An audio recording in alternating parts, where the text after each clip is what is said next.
Good afternoon, everyone. We come to you from Purmort Field at Bernlohr Stadium as we get set for a presentation of men's soccer here on the Capital Sports Network. Alongside Murphy Horning, I am Charlie Danis, and this is the official home opener for the Capital men's soccer program as the Crusaders get set to take on the Little Giants from Wabash College. So, Murphy, let's go ahead and dive right into this here. Capital picked to finish third in the Ohio Athletic Conference. Capital finishing with 39 points, including two first-place votes in the men's soccer coaches poll. Otterbein was picked to win the conference. They got 48 points to go along with six first-place votes. Along with John Carroll, they were second with 40 points and two first-place votes. But even though Capital was picked to finish third in the conference, Murphy, Capital is still expected to be right there in the championship hunt. Yeah. Like you just said before the game, there's a lot of high expectations around this Capital program. They have 11 juniors, and Capital, they're picked to be third, but don't tell them that. It should be a very competitive conference once we get into OAC play. Of course, Otterbein's the favorite. John Carroll's going to be very competitive, but every game is critical once we get into the long haul. And you talked about the juniors, all those juniors coming back for Capital, but I want to focus on the seniors for just a second, Murphy. You got Chewy Gordon, you got Daniel Boonshoe, and you got Luke Moraes all coming back for Capital. All those players combined to score 20 goals for Capital this season, and that has really got to make Capital head coach Alan Yost feel good heading into 2018, having all that firepower return offensively for his Crusader squad. Yeah, I mean, experience, and your best players have to be your best players, and they have to be better than ever before, given the state of the OAC. This has been a very competitive conference over the last couple of years, and Capital will look to once again be in that championship conversation within the OAC. But in the meantime, they still have a lot of business to attend to in the non-conference. We will take a quick break. When we come back, you'll hear my conversation with Capital head coach Alan Yost, entering his 7th year as the head man here in Bexley, Ohio, getting his thoughts on the 2018 season and his thoughts on his opponent today, that being the Little Giants of Wabash College. You're listening to the Crusaders pregame show here on the Capital Sports Network.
Welcome back to the Crusaders pregame show, getting you set for today's men's soccer matchup between Wabash and Capital. I'm Charlie Danis, and joining me now, the head coach of the Capital men's soccer program, Alan Yost.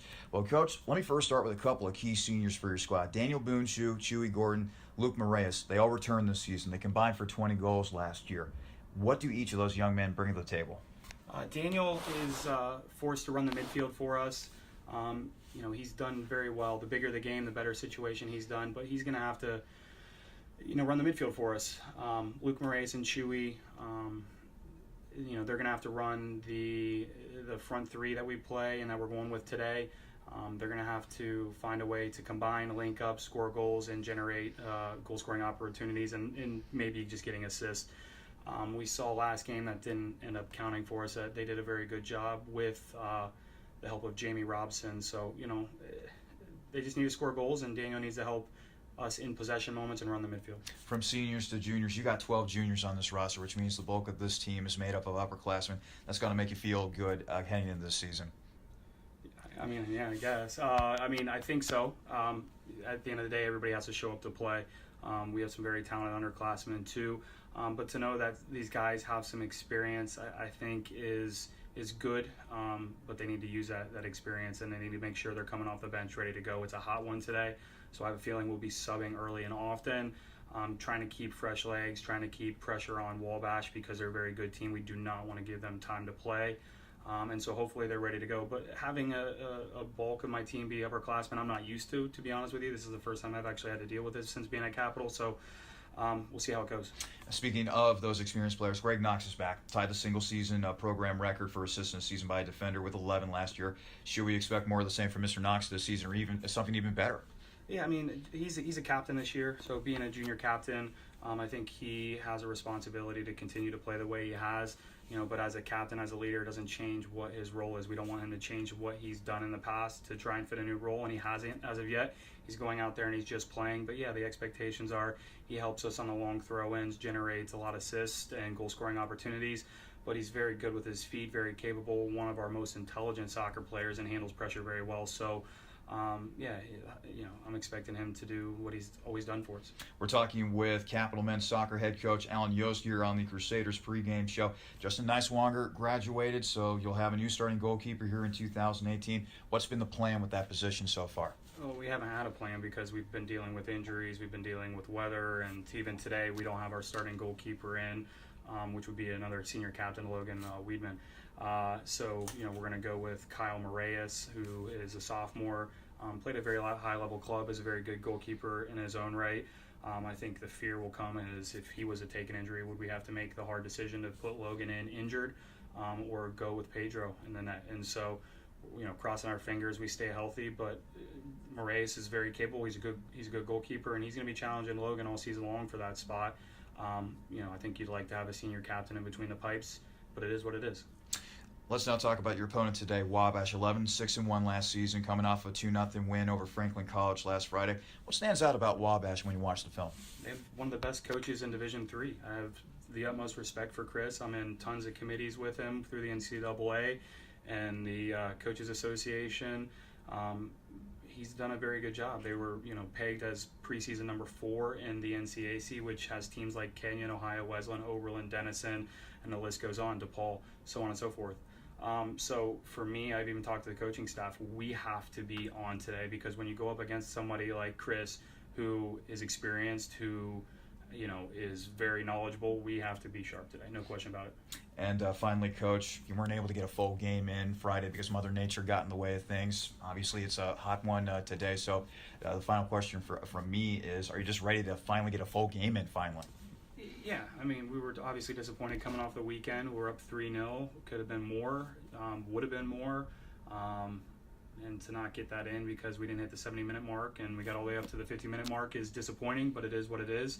We can't control that. All we can focus on is what we can control, and that's the next 90 minutes. All right, Coach, thank you so much, and good luck against Wabash today. Thank you, appreciate it. Alan Yost, the head coach of the Capital Men's Soccer program. We will have much more of the Crusaders pregame show coming up in just a moment.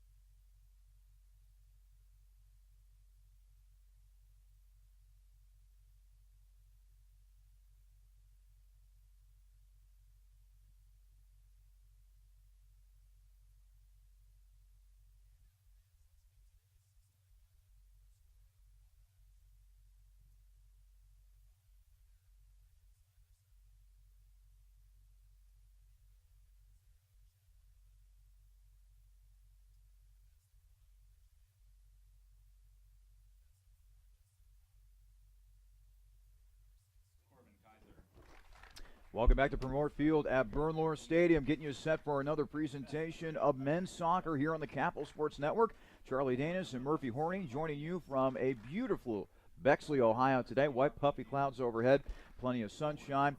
Perfect day here during this Labor Day weekend. Hope all of you out there are experiencing a happy Labor Day weekend as well. Let's go ahead and quickly give you the starting lineups for both teams. First, starting with the Little Giants of Wabash College. In goal today will be the sophomore Chad Wunderlich. He's 0-0.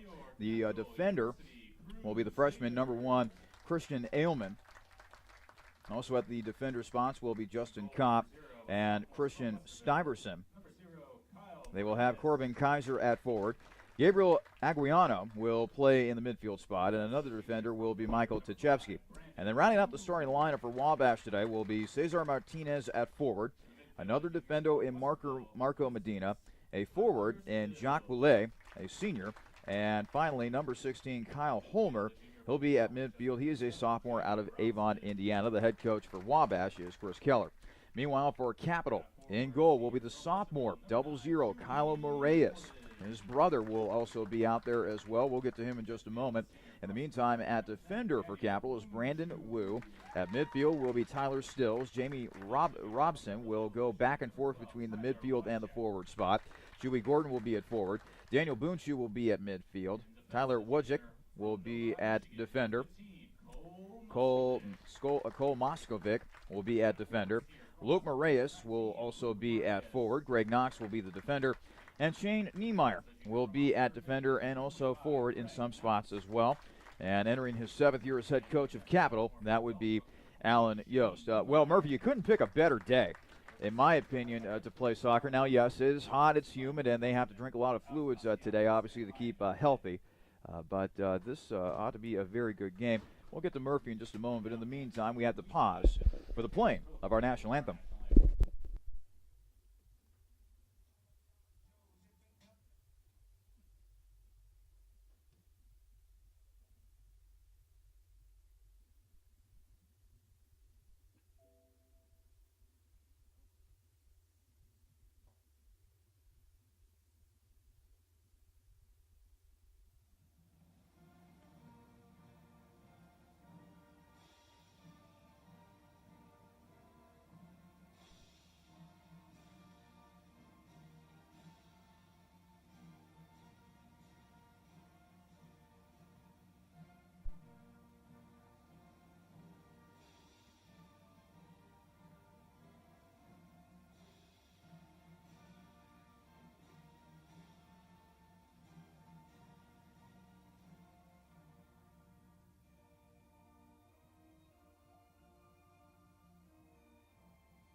Well, now that our national anthem has been played, we are ready for some action on the pitch today as Capital gets set to take on Wabash College. And boy, Murphy, it's been frustrating for Capital, at least to start off the year. They were leading by 3-0 when their last match at Mount St. Joseph was called in the 50th minute. Mother Nature got in the way of things. There was lightning, there was rain, and they weren't able to finish the game. And unfortunately, because they did not reach the 70 minutes of play, they were not able to count that as an official game. So you know that the Crusaders are going to come out here with a good effort as they try to get their first win of the 2018 campaign. Oh, yeah, that definitely had to be a major gut punch when they found out that they weren't going to be able to get that game in. But they're going to be anxious and ready to go. And you mentioned it is a very hot, pretty humid day, and expect Coach Yost to be subbing early and often here today. It is a very hot and humid day here at Bernlohr Stadium, so we will definitely keep an eye on that as this game progresses. Alan Yost was effusive in his praise of Wabash College head coach Chris Keller. This is a Wabash team that finished 2017 with an 11-6-1 overall mark, then went 5-3-1 in the North Coast Athletic Conference. And like Capital in the OAC, Murphy, The Little Giants are expected to be in the championship picture in their conference, that being the North Coast Athletic Conference.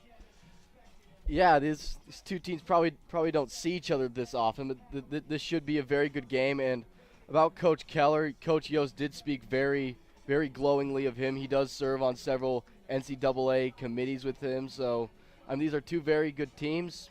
Should be a good game. Ready to go. Both teams have taken the field. Capital sporting their white tops with gray stripes and purple shorts. Meanwhile, all red for Wabash. And we are officially underway here at Purmort Field at Bernlohr Stadium. So glad that we could have you along for the ride as we bring you another presentation of men's soccer here on the Capital Sports Network. Charlie Danis, Murphy Horning will be bringing the action this afternoon as fans continue to file in here at Bernlohr Stadium on a beautiful Sunday afternoon here in Bexley, Ohio. Both teams battling for possession at midfield. And now Capital able to retake possession here as they look to mount an attack within the Wabash zone. Again, Capital, they were feeling pretty good about themselves. Had a 3-0 lead against Mount St. Joseph, but that game had to be called due to the weather. And now they're taking on a tough Wabash team here today. So now the Little Giants, they're looking to push things a little bit here. Gabriel Aguiano over to the middle. And now Wabash turns it over. It is back to Capital. At midfield, Tyler Wojcik trying to push it forward. Chewy Gordon now going to the middle. Gordon comprising a senior trio that is expected to get a lot of the scoring punch here for Capital here in 2018. Yeah, you saw he tried to sneak a left-footed pass in there, but good play by the Wabash defense. Justin Kopp now coming the other way. It'll go out of bounds.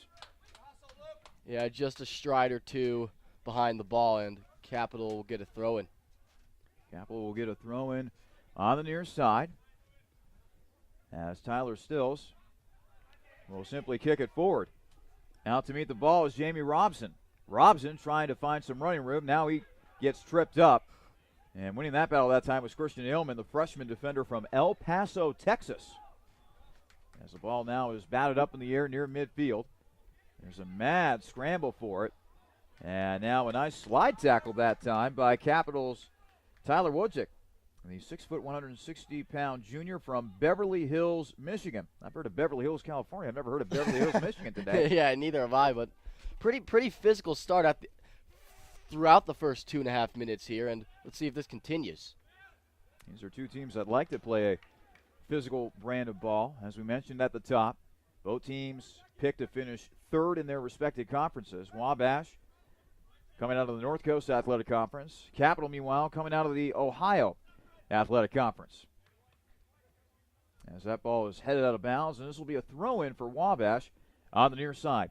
No score between Wabash and Capital, just underway here at Bernlohr Stadium. Players getting set. Now the throw-in. It'll go into Wabash's Jacques Boulay, and Boulay is able to turn around and score. Wabash able to get on the board first, 1-0 in favor of the Little Giants.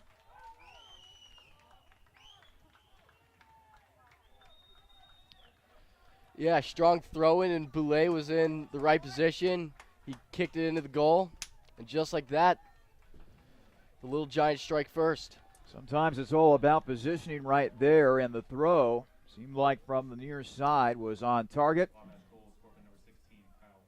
And actually Kyle Holmer, was the one who tallied that goal for Wabash. I am sure Boulay is going to be getting an assist on that play, though, since he was in the general vicinity. But Kyle Holmer, the sophomore from Avon, Indiana, is able to get Wabash on the board first. Little Giants 1, Crusaders 0. So we've got a lot of time left here in this first half. So now let's see if the Crusaders can recover here. Strong kick that time by Tyler Wojcik, who lost his footing while attempting that kick. It'll go out of bounds. This will be a goal kick for Chad Wunderlich. Wunderlich, a sophomore out of St. Louis, Missouri. Both goalkeepers today wearing 00 on their jerseys. Wunderlich, the native of St. Louis, Missouri, going up against Kyle Moraeus, the sophomore out of nearby Westerville, Ohio. Went to Westerville South here in the central Ohio area. As now a foul will be called against Capital. And now it'll be a free kick for Wabash, almost at midfield. Actually, they're just going to place it inside the Capital crest at midfield. Right at midfield. It's about as dead central as it gets. Attempting the free kick will be Christian Ailman, freshman out of El Paso, Texas. Ailman getting set. He'll put a little loft under this ball. It's headed out of there by a Capital defender. Now they'll look to pitch it forward out towards midfield. After a couple headers, the ball settles on back onto the turf. Handling it for Capital and clearing it was Cole Moskovic, the junior from Novi, Michigan. But Wabash is not going away quietly here. Now Capital looking to advance it past midfield. Couple wild bounces, and this ball will now head out of bounds on the near side. Sunny and warm today. Temperatures expected to be somewhere around 90 degrees, depending upon how you look at the humidity index. Luckily for us, Murphy, we are up here in the comfy confines of an air-conditioned press box. Hallelujah, thank the Lord. Couldn't have said it better myself there. Throw in. Ooh. And that could have been an opportunity there for Capital. It's fended away at the last moment by the goalkeeper, Wunderlich. A lot of traffic that time, Murphy. Yeah, they got the ball into where they wanted. They just didn't end up with it. And, again, the Wabash defense looking strong thus far. 1-0 in favor of Wabash. A little over 39 minutes to play here in the first half as the field all of a sudden is almost covered completely by shadow. There's still some sunlight to the right of us on the far side. And just as I say that, looks like the skies are opening up and more sunlight is hitting Purmort Field here at Bernlohr Stadium. Ball will now roll back to Kyle Moraeus. Moraeus, the sophomore, getting the start in goal. The original plan was to have the senior Logan Weedman out of Cincinnati start in goal for Capital today, Murphy, but they have elected to go with Kyle Moraeus due to some injuries, and it's still an ongoing process when it comes to trying to figure out that goalkeeping situation for Capital. Well, Alan Yost, in his pregame interview, I mean, he said it. He said that Capital didn't exactly have a plan, and he's going with Moraeus today, and we'll see what transpires going forward. Moraeus so far looking pretty confident in goal for Capital as he's able to handle that ball cleanly, and now he kicks it. Boy, he's got a strong kick, or leg I should say, as he gets it out to midfield. Now a foul will be called against Wabash, and Capital, instead of waiting for everybody to get set, trying a little sneak attack right there against Wabash. Ball will now head out of bounds on the far side. Yeah. Play was well discovered by the Little Giants there. Little Giants able to recognize that. So now Capital with a throw-in on the far side. Strong throw-in. Wunderlich trying to give it a look. And a shot attempt into the back of the net. Capital finding the equalizer. 1-1. What a response right there by the Crusaders. Yeah, Murphy. both goals in this game have come right off of throw-ins deep in the zone. So Capital able to tie this game at 1-1. And we talked about how Daniel Boonshoe was going to be a part of that senior triumvirate with Gordon and Moraeus, how they're expected to provide a lot of scoring punch this year for Capital. And Boonshoe, just like that, able to tie this game at 1, the senior out of Cincinnati, Ohio. So 1-1 game. 37 minutes, 55 seconds remain in our first half. So both teams with a goal early on for Wabash, Kyle Holmer. For Capital, Daniel Boonshoe. Now let's see which team can reclaim the lead here. As Wabash will try to make an attempt, trying to push it into Capital territory. Now the ball will settle back at midfield. Oh, A little bit of a trip right there. And looks like a foul will be called against Wabash. And struggling to come to his feet, by the way, is Jamie Robson. Sorry about that, Murphy. yeah, Robson, yeah, it looked like he was slow to get up there, but looks like he's going to stay on the field. Must have just been a stinger. It looks like he's still a little gimpy, though. Sometimes the feet can get tangled up right there, and Here's another chance. And that is a near opportunity there for Boonshoe as he was able to advance up the field. Really like the energy that Boonshoe is playing with so far. Oh, definitely. I mean, he had the goal, and he's right back. He's all over the field yet again. So now another throw in here for Capital. Can they capitalize once again?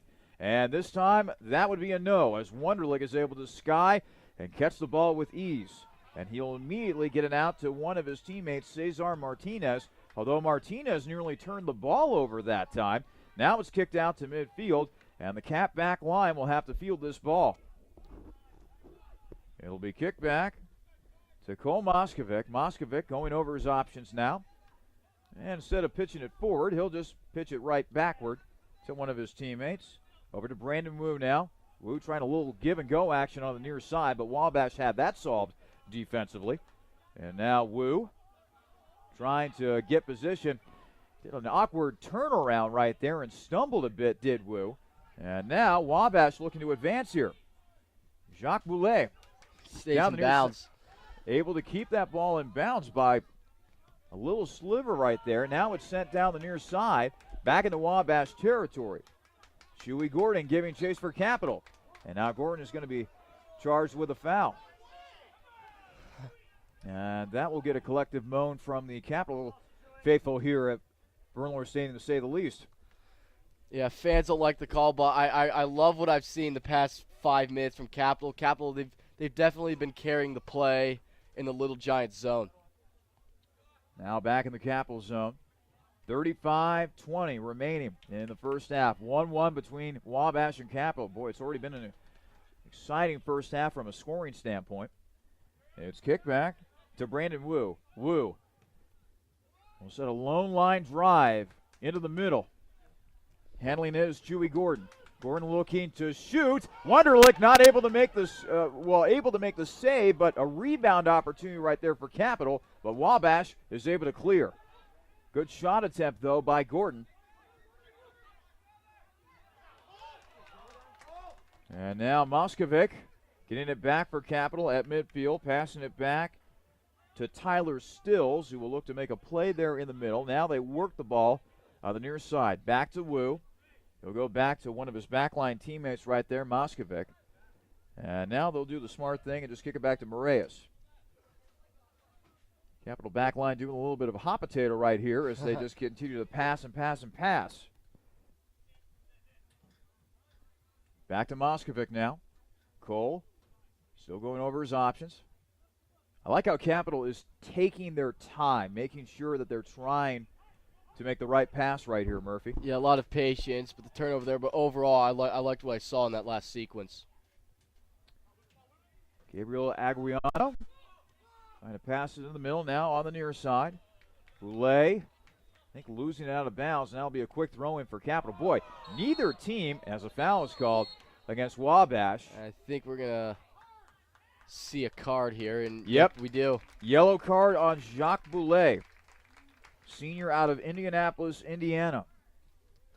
Well, you said right at the start that both teams were pretty physical, and sure enough, that's the type of game we're getting thus far. That narrative has certainly worked out so far.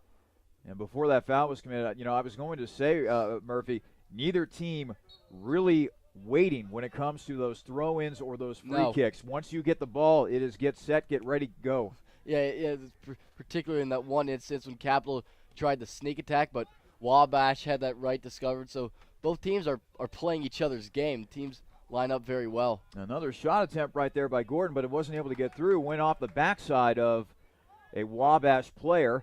And now here come the Little Giants going the other way. Justin Kopp will feed it with teammate into the middle to Aguiano. Aguiano now looking for some help amongst the midfield. Back to Kopp. Kopp going forward, being chased by a couple of Capital players. Now up ahead to Martinez. Cesar will pass off to Boulet. Boulet to the middle, but overshot his man a little bit as he was trying to get the ball to Corbin Kaiser. Now the ball will go out of bounds, and they will give it to Capital on the far side. Yeah, looked like he was tripped up there.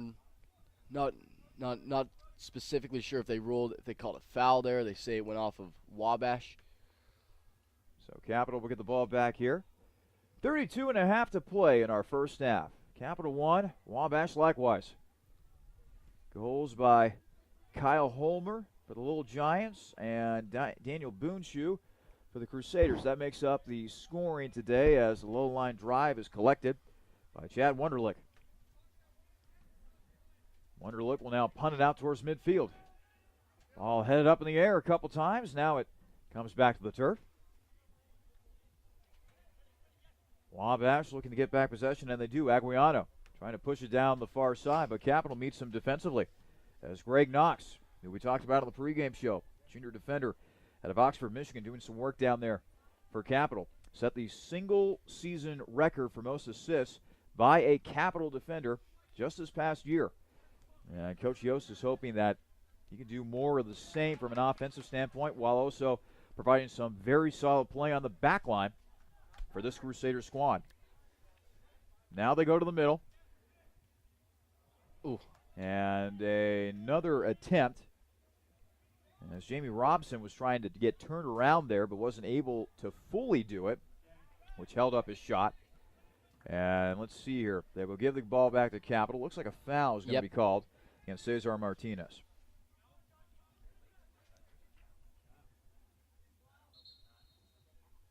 And now a whistle, and we will have our first substitute of the game. Coming in for Wabash will be Adam Berg. Berg, a freshman out of Tacoma, Washington. He'll be taking the spot of Kyle Holmer, the goal scorer. Holmer, a sophomore out of Avon, Indiana. So Holmer will get a much-deserved rest after scoring a goal earlier in this game. That's what staked Wabash to an early 1-0 lead before they were able to tie the game with a goal by Daniel Boonshoe. Capital tries to go with the short game here off of the free kick. Now they try to go to the middle, but that was cut off nicely that time by Berg, the newly inserted player for Wabash. Ball will now settle back towards midfield. Not a lot of pressure being put on by Wabash at the moment as they're giving plenty of room for the Capital back line to operate as Capital now looks to penetrate that middle of that Wabash zone. Not able to do so. And now Shane Niemeyer will have no choice but to chase it back. He will kick it back to Kyle Moraes, who will then kick it over to Moskovic. 1-1 game between the Little Giants and the Crusaders, coming up on 30 minutes to play here in our first half. Moskovic on the near side. Sun shining brilliantly here at Purmort Field at Bernlohr Stadium. Part of a beautiful Sunday, part of what should be a beautiful Labor Day, although, boy, Saturday was not that pretty from a weather standpoint. Might have been a chance right there for Capital as it goes out of bounds. Looks like this will be a goal kick for Wabash as Wunderlich will now clear it. Wunderlich with a strong leg. And boy, he certainly has some height to him, about 6'2", 6'3". As the ball goes rolling back into Capital territory, chasing it down is Moskovic, who thus far has played a very good game defensively for Capital, although that ball rolls out of bounds, and it will still be Wabash ball. This is probably the deepest that we've seen the Little Giants have it in Capital's territory, outside that one goal, yeah. Yes. It has been a while, though, since they've been able to create opportunities like this one. However, it seems as though that Capital have been doing a nice job with adjustments over the last 10 minutes. I'd say Capital was dominating in terms of possession. So now out on the perimeter to Justin Kopp. Out of bounds, and let's see here. They are going to give it to Capital. Quick throw-in, by the way. Luke Moraes trying to push it forward. Capital's got some numbers here as they approach midfield. They'll go up ahead or try to go up ahead to Moraes, but overshot just a little bit as Wunderlich is able to race out of his box and snatch the ball out of the air.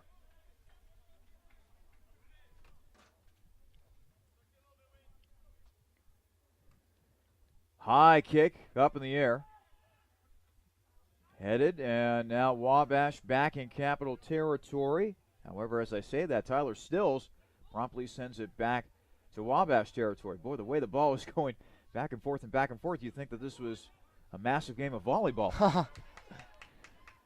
So now Wuzik will go forward, and Moraes was in the open, but again, overshot just a bit on the pass as Wunderlich once again is able to come out and retrieve the ball. Yeah, Capital, they're getting in the right places. They just need to be more precise with their passing, and if they get that fine-tuned, then should bode well for the Crusaders. Well, they certainly have had their opportunities so far in this game. Some very physical play down there. Now a Capitalist player is down with an injury. Boy, that was rather rough right there by Jacques Boulet. We have 2 injuries. Capital player down. Jeremy Wu right now is coming to his feet. And I believe that's Martinez down there on the field. He is flat on his back. And now the training staff, yep, that is Cesar Martinez, by the way, sophomore out of El Paso, Texas. Time has been stopped. 27:40 remaining in the first half. Capital and Wabash tied at 1. And now they're going to attend to Martinez. He's still on his back. And he just looks a little woozy right now. I don't know if his head collided with a Capital player or what. I don't know if it hit the turf, but yeah, we'll just have to wait and see. Tell you what, we'll take a quick break. We'll step aside for just a moment until they are able to attend to Martinez and to get him off the field. 27:40 remaining in the first half. Capital 1, Wabash 1. We'll be back in just a moment.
Back here at Purmort Field at Bernlohr Stadium. We have a stoppage in time right now because they are currently attending to the injured Cesar Martinez, sophomore forward out of El Paso, Texas.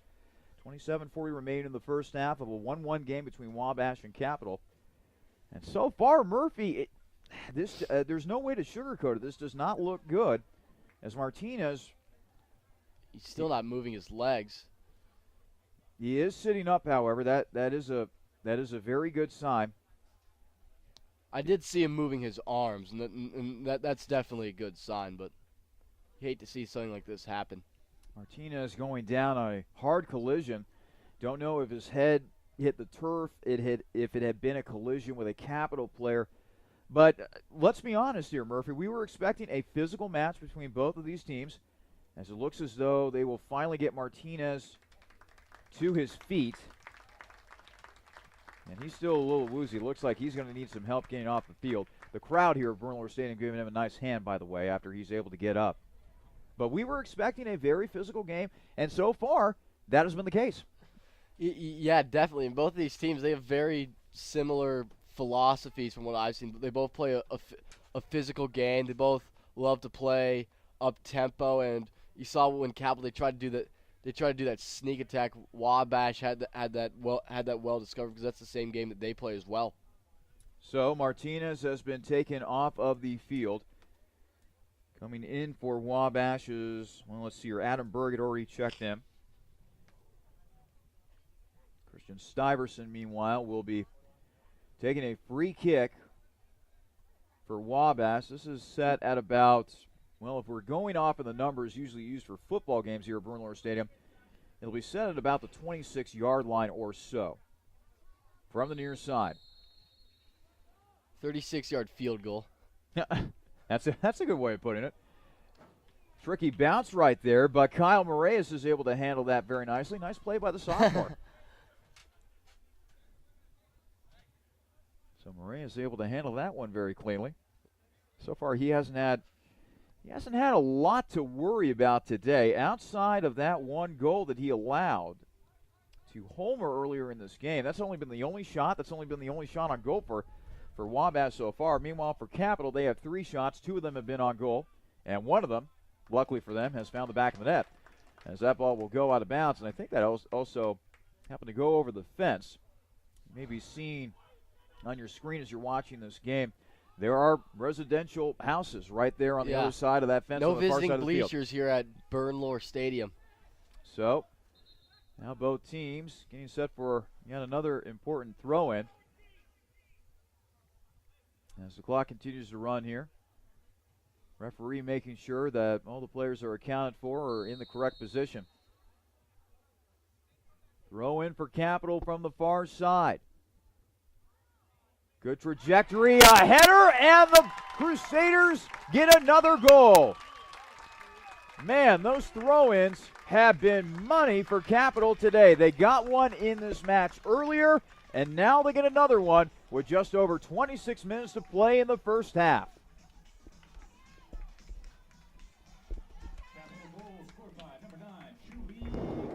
Chewy Gordon with the goal. 5'11", 165-pound senior from Westerville, Ohio. Former Westerville Central Warhawk. Yeah, we keep mentioning the seniors. He's one of those key players that the Crusaders will depend on this year. So Capital 2, Wabash 1, 26-21 remaining in the first half. And really, Murphy, since that first goal scored by Wabash, I think you really got to credit Capital for making some adjustments on both sides of the ball. They tightened up defensively and offensively. Those throw-ins, like I said before, they have been money for the Crusaders today. Yeah, I can't really pinpoint a major flaw in Capital's game since Wabash struck first. In they've scored the last 2 goals. They've played a sound game in the defensive zone, and they've gotten the results offensively. So Kyle Moraes will kick it away. Kick back into the Capital zone. Now pushed ahead into Wabash territory. Handling it for Capital is Tyler Wozik. Action along the near side. So a 2-1 lead for Capital. They've now outshot Wabash in this game 4-3. But the main thing for Capital is that 3 of those 4 shots have been on goal. And other statistics of note, 4 fouls on Wabash, only 2 for Capital. We have seen throw-ins in this game so far, but so far no corner kicks, which I find very interesting. Yeah, we've had a lot of throw-ins about not even 10 yards from the corner kick position. But, yeah, we have not had a corner kick. It's interesting. Tyler Stills with a free kick from about the 40-yard line. High kick. Wunderlich able to leap and That's make a good the save. catch. That's a good save. And to time his jump perfectly that time and able to make the snag was Wunderlich. Yeah, it was right on goal. He really had to climb the ladder, and he caught it, stuck the landing. Is there any more stressful position in sports than playing goalie, whether that be soccer, field hockey, any of those sports? Lacrosse could be another important one. I mean, my goodness, my heart shudders just thinking about what you have to deal with on a regular basis. Maybe a catcher in baseball that could be up there. Absolutely. Yep. Absolutely. High-pressure situation, that is for sure. And now the substitutions will come flying in for both teams. For Wabash, David Riggs will check in for the Little Giants. And then coming in for Capital, let's see here. Looks like Trevor Collins, junior out of Powell, Ohio. He'll be checking in for Capital. 2-1 lead for Capital. A little over 24 minutes to play here in the first half. Ball popped up in the air a couple times. Also coming in for Capital on the substitution front, Aiden Minton. Minton, a sophomore out of Westerville, Ohio. Boy, you look at this Capital roster. Up and down the roster, there are a lot of kids that hail from the town of Westerville. Yeah, a lot of. So let's look at here. You got South. You got Westerville Central. So yeah, it's all. Yeah, that's a fertile ground for D3 soccer. And Westerville North as well. 3 high schools within the same town. Think about that for just a second. Yeah. And they all and what's interesting about the nicknames of all those schools is that every one of their nicknames starts with a W. Let me see if I have this correct. North is the Warriors, Central is the Warhawks, and South is the Wildcats. So how about that?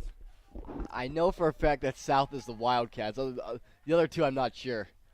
I've been to all 3 of their stadiums calling high school football games in the past, and for the most part, all those schools have very, very fine facilities, and Westerville is it's a pretty neat town whenever you get the chance. Probably not as good as Bexley. I'll say. Hey, I have to get that in, obviously. Yeah, you got to take any shots at those at the rivals up north that you can, I guess. That's very true. That's very true. The Cardinals. How about this? Our first corner kick.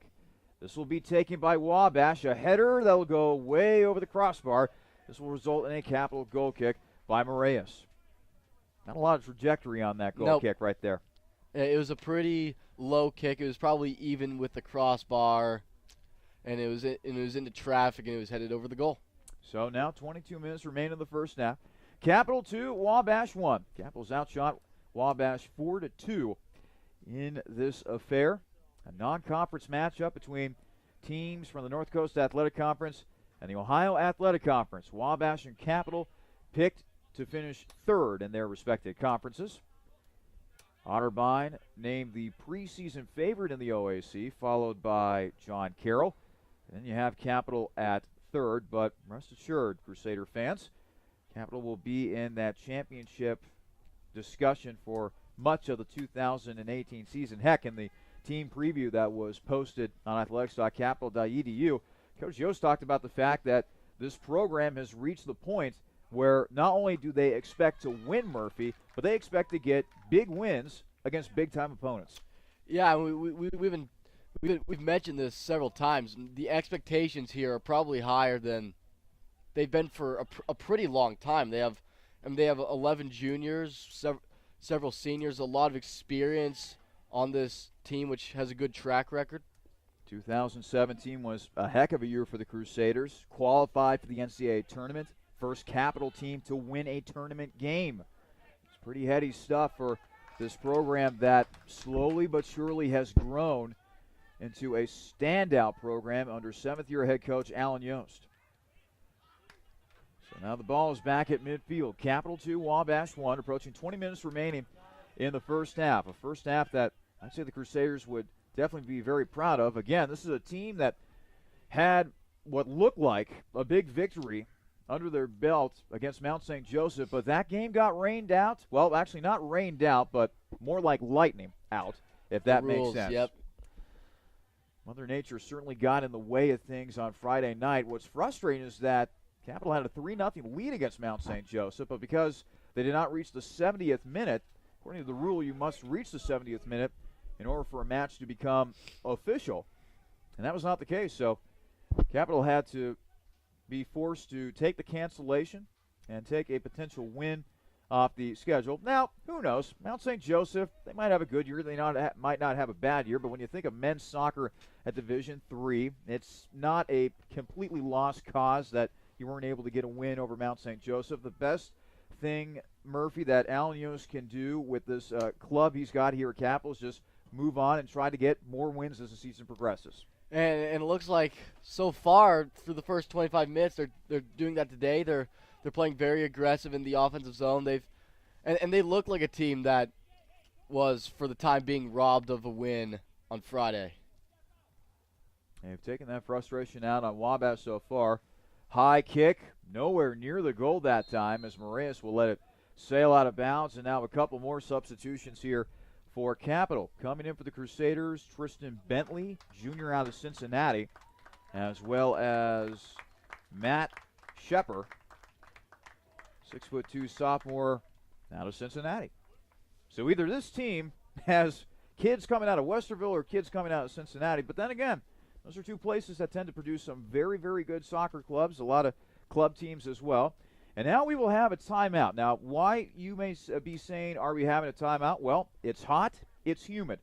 During these games, Murphy, it's very important for players to go to the sideline, get fluids, make sure that they take care of any cramping issues. This is just a safety precaution. I think it's a smart one as well. Yeah, extremely smart. And the players will be having a water break here, and we'll be right back. 18:57 remaining in the first half. Capital 2, Wabash 1. You're listening to a presentation and watching a presentation of Capital Men's Soccer here on the Capital Sports Network.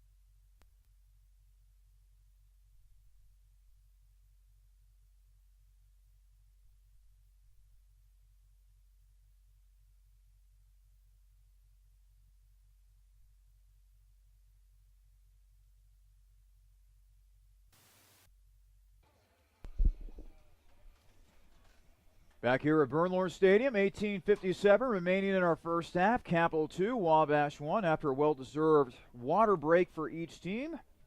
Crusaders and the Little Giants back onto the field. Alongside Murphy Horning, I'm Charlie Danis. This is Capital Men's Soccer here on the Capital Sports Network, the home opener for the Crusaders. And just to get you caught up here, scoring began with a goal by Wabash's Kyle Holmer. That gave the Little Giants a short-lived 1-0 lead. Since then, Capital has rebounded with a goal by Daniel Boonshoe and then a goal by Chewy Gordon. That all adds up to a 2-1 advantage for the purple and white coming up here. Murphy, what have you liked about the Crusaders so far in this first half? Well, I love their presence in the offensive in the offensive zone. They're getting into the right areas, and as you've seen with their 2 goals off of the throw-ins. Defensively, I think they've played a very sound game since the Wabash goal, and both these teams they match up very well. They have similar philosophies. It's been an entertaining game so far. 2-1 in favor of Capital as the Crusaders look to clear it out of their zone. Battle at midfield now as the ball bounces around everywhere. Boonshoe trying to push it forward for Capital, but now Wabash trying to get it back in the Capital zone, and they do. Adam Berg trying to push it forward. Now he'll send it over to Justin Kopp on the near side. Kopp almost losing it out of bounds, but keeps it in. A pass to the middle, and now Capital trying to clear it. Wabash still keeping it there in front. Now they do clear it. Up ahead to Trevor Collins, the junior from Powell, Ohio, on the near side. Collins trying to put a move on his man. Goes off of the foot of Wabash's Michael Tanchevsky. And now it'll be a throw-in for Capital right next to the Wabash tent. You might not be able to see this on your screen, but right in front of us, we have the Capital sideline to our left. We have the Wabash sideline to our right, and each team has also been outfitted with a nice-looking tent, especially on a hot, humid day like this. Sometimes players might want to get out of that sun, which can be brutal on days like these. Yeah, the sun, yeah. Very few clouds. There's some, but it's a pretty blue sky, and yeah, you definitely need the shade, and you need the water when you can get it. Now, granted, I'll take this weather over a monsoon or heavy rain any day of the week, but man, would it be a little bit much to ask to turn down the humidity a little bit? Yeah. Man, humidity has just been brutal here in Central Ohio over the past week or so. Oh, the humidity, it's been awful. I can't believe we go from a torrential downpour pretty much all day yesterday, and now we have very few clouds in the sky today. Well, I guess that's Ohio, so. As the kick will go out of bounds, it'll be a throw-in for Capital from the far side. Well, a wise man once told me, if you don't like the weather in Ohio, just wait 5 minutes and it'll change. that is how helter-skelter things can be weather-wise here in the state of Ohio, here in the great Midwest. And if you do like the weather in Ohio, just wait 5 minutes And it'll And it'll change it to change, something yeah. that you don't like. Yeah, exactly, exactly. Ball goes out of bounds on the back line. And now Wunderlich will have a throw in here, or will have a goal kick, for Wabash. Under 16 minutes to play in the first half. Capital 2, Wabash 1. Capital Men's Soccer here on the Capital Sports Network. Home opener for the Crusaders. Still looking for their first win of the season. Thought they had their first win of the season at Mount St. Joseph last Friday. But that game had to be canceled due to weather conditions. As the ball will go out of bounds, and they will give it to Wabash. Out of bounds on the far side. And by the way, coming up, we will have the Crusaders halftime show for you. We'll take a look at scores around the OAC, examine the stats at halftime, and much more. Crusaders halftime show coming up after the conclusion of our first half. And what a first half it has been for Capital so far from a statistical standpoint. They've only outshot Wabash 4-2, but 3 of those shots have been on goal for Capital. There have been a lot of fouls called in this game, 5 for Wabash and 4 for Capital, and only 1 offsides call. That was called on Wabash earlier in this game. So now a throw in for Wabash on the far side here. Looking for some help is Justin Kopp. Kopp finally throws it in as Trevor Collins was giving battle with that ball for Capital. Ball will now be kicked out of bounds by Moskovic. Thought initially about kicking it back to Moraes, but there were some Wabash players bearing down on that play, so that was probably the smart move on Moskovic's part. Gives Capital a better chance to defend whatever Wabash has up its sleeve here. Very smart move by Moskovic, not to risk turning the ball over, especially when he was under the duress that he was in. So, after the ball going out of bounds, it looks like this will be a throw-in, or will this be a corner? Nope, it'll be a corner. The corner will be taken by Justin Kopp, the sophomore out of Avon, Indiana. Kopp raises the right hand. He is ready to go. Sends it skyward. Low line drive kick. It gets cleared. Tristan Bentley giving chase. Bentley turning around. A nice little spin move right there. Unfortunately, he loses the ball out of bounds on the far side. Gives it right back to Wabash. What do you think of the corner kick right there, Murphy? I don't know what it was. It looked like it was a bit of a low trajectory. It was probably below the crossbar. Capital, they got in the right position, right place at the right time. And here's a throw in for Wabash. Meanwhile, Capital defending that throw in rather beautifully, as now it's popped up high in the air off the foot of Boonshoe. Boonshoe now trying for a header. Gets through everybody, but luckily settles into the hands of Kyle Moraes. Moraes wearing all purple today as part of his goalkeeping getup. Meanwhile, Wunderlich has decided to go with the highlight-looking outfit, if you want to call it that. The high-vis top and socks to go along with black shorts. Always found it interesting. Boy, some goalkeepers, they really put a lot into what they look like on the field, whether it be bright colors or interesting patterns. And on the other end, you have Wunderlich who's just going with the standard purple alternate You jersey. mean Moraes? Oh, Moraes, excuse me. Sorry about that. Yep. You got him flipped there. As that ball will go out of bounds. Now, will this stay with Capital? Looks like it will. Went out of bounds on the back line as well, so it looks like Capital will have a corner kick here upcoming. Aiden Minton will take it for Capital. Now, everybody getting set here in front of that Wabash goal. Hinton raises the right hand. He's ready to go. High arcing kick.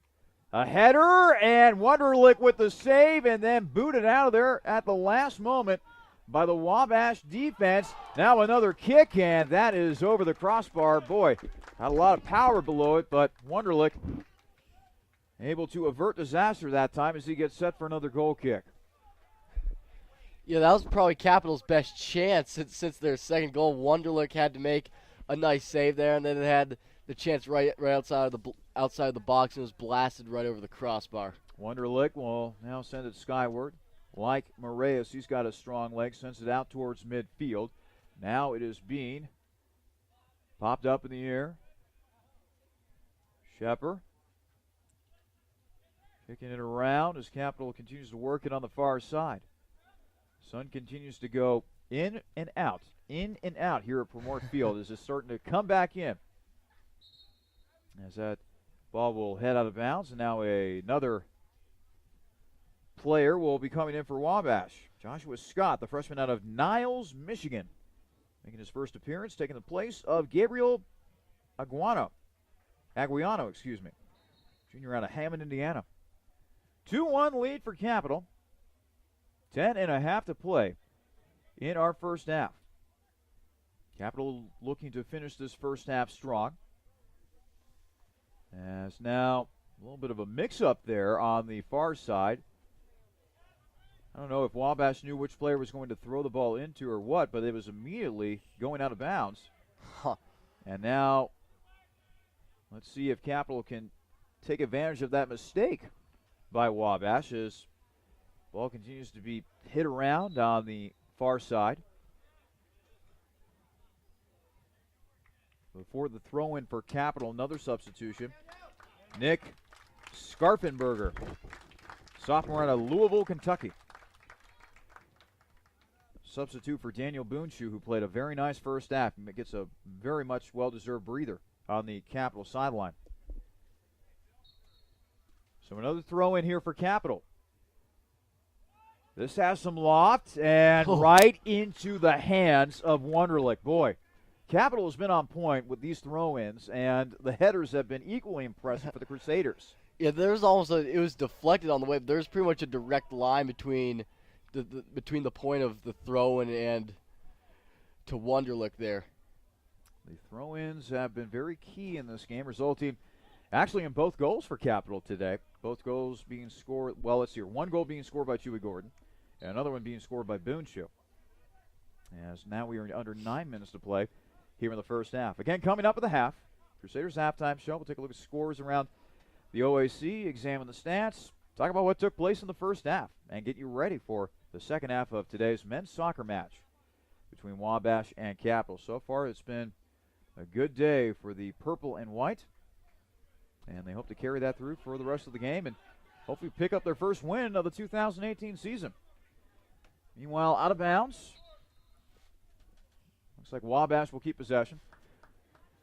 Coming in for Capital will be Sam Spurk. And checking out is Chewy Gordon. So both goal scorers off of the field for Capital right now. Spurk, a 5'8 freshman from Wilmington, Ohio. That is Quaker territory, but decided to come up here to Bexley and become a Crusader. Well, we have one from Quaker territory. We have several from Cardinal territory. Let's see if there's anyone else on this. Hey, when you're being able to convince these guys to get out of enemy territory and join you, then why not? Capital, an exemplary school, an exemplary athletic program as well.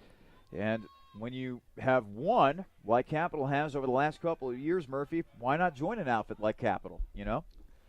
Yeah, they've done a good job recruiting into enemy territory, and they're really building something and they've really built something over the past 5 years, and they hope that this year is the culmination and they end up winning the league championship. Corner kick, and this results in a goal for Wabash. Boy, that happened so quick. Kyle Moraes had no time to react whatsoever, and now we are tied at 2 with a little over 7 minutes to play in our first half.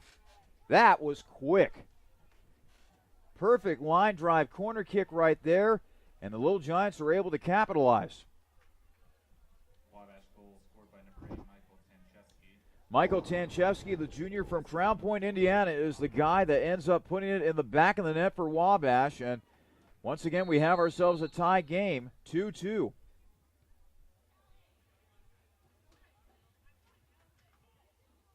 Now Capital will have to reassess the situation here, as that's a race for the ball down the far side. It will go out of bounds, and this will result in a goal kick for Chad Wunderlich. Boy, some interesting bounces we have seen, Murphy, from both a throw-in standpoint and a corner kick standpoint. Yeah, I believe all 4 goals in this game have come. I know both of Capitals have come off the throw-ins. The Last goal for Wabash came off of a corner, and I believe their first goal came in off of a throw-in as well. So 3 throw-ins, 1 corner. The set pieces have really made a difference in this game between Capital and Wabash. So now the Crusaders will have to find a response here. Perhaps try to regain that lead before the end of the first half. Tristan Bentley up the middle. Now over to Trevor Collins. Collins going around. Back to Greg Knox. Out of bounds, and they will give it to Wabash. And we'll give the Little Giants the ball. Back with a little under 6 minutes to play in our first half. So Capital has outshot Wabash 7-3. 4 of the shots that Capital has taken have been on goal. Meanwhile, for Wabash, of their 3 shots, 2 of them have been on goal. And both of them, fortunately for their sake, have found the back of the net. They have clearly taken advantage of their opportunities as Wabash. Speaking of opportunities, there might be one right here for Capital. Wu down the middle, across to the middle, and Wunderlich is able to dive upon it just in time. Boy, that's a frustrating sequence right there, Murphy. They had a player in the middle, and Capital wasn't able to take advantage of the opportunity. Yeah, Capital. They thought they just fanned on the shot there in the box, and chance for the Crusaders, one they'd like to have back. And sometimes those things happen. Let's hope the Capital will be able to get another opportunity like that down the line. Meanwhile, a throw-in. Chasing after it for Wabash is Joseph Kafer. Kafer trying to cross, but now it's popped up in the air after going off of the foot of Moskovic. Moskovic has played the entire first half for Capital so far. Kick on over to Timothy Herring now. Herring trying to go to the middle with a cross.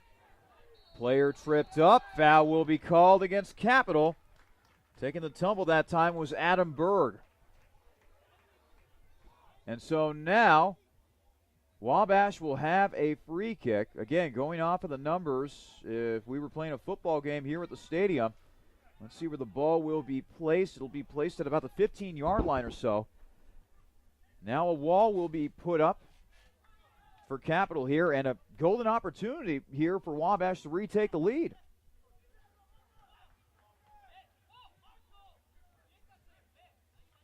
Christian Stuyvesant looking to take this free kick possibly. Timothy Herring also in the neighborhood.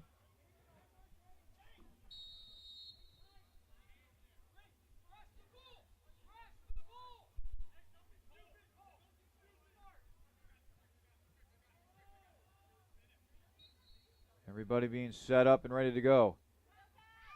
Herring with the kick, and it's into the back of the net. Wabash retakes the lead. 3-2 as Herring does a little bit of a flip. Kyle Moraes tried to make the save, diving to his left, but he comes up short. 3-2 in favor of the Little Giants.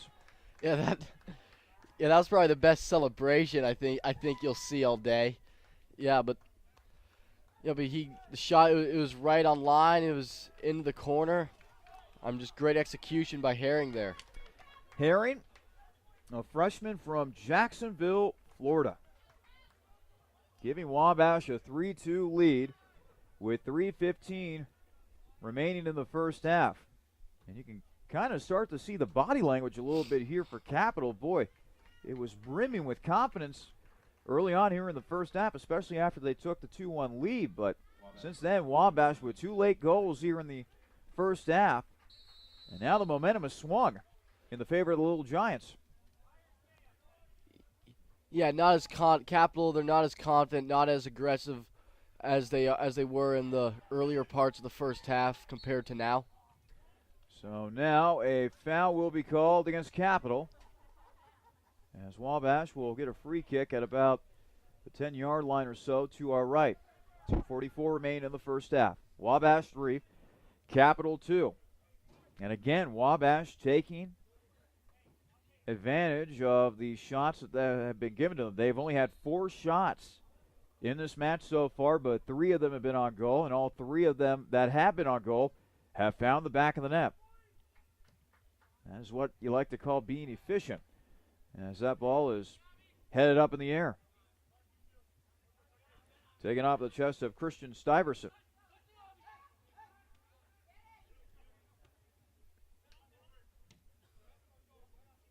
Kick down the sideline. Over to Moraes. Moraes will now throw it out to a teammate. Under 2 minutes to play in our first half. Wabash 3, Capital 2. Long kick down the sideline. Trevor Collins trying with the header that time for Capital, but now Wabash comes up with possession, and they're marching right back into Capital territory.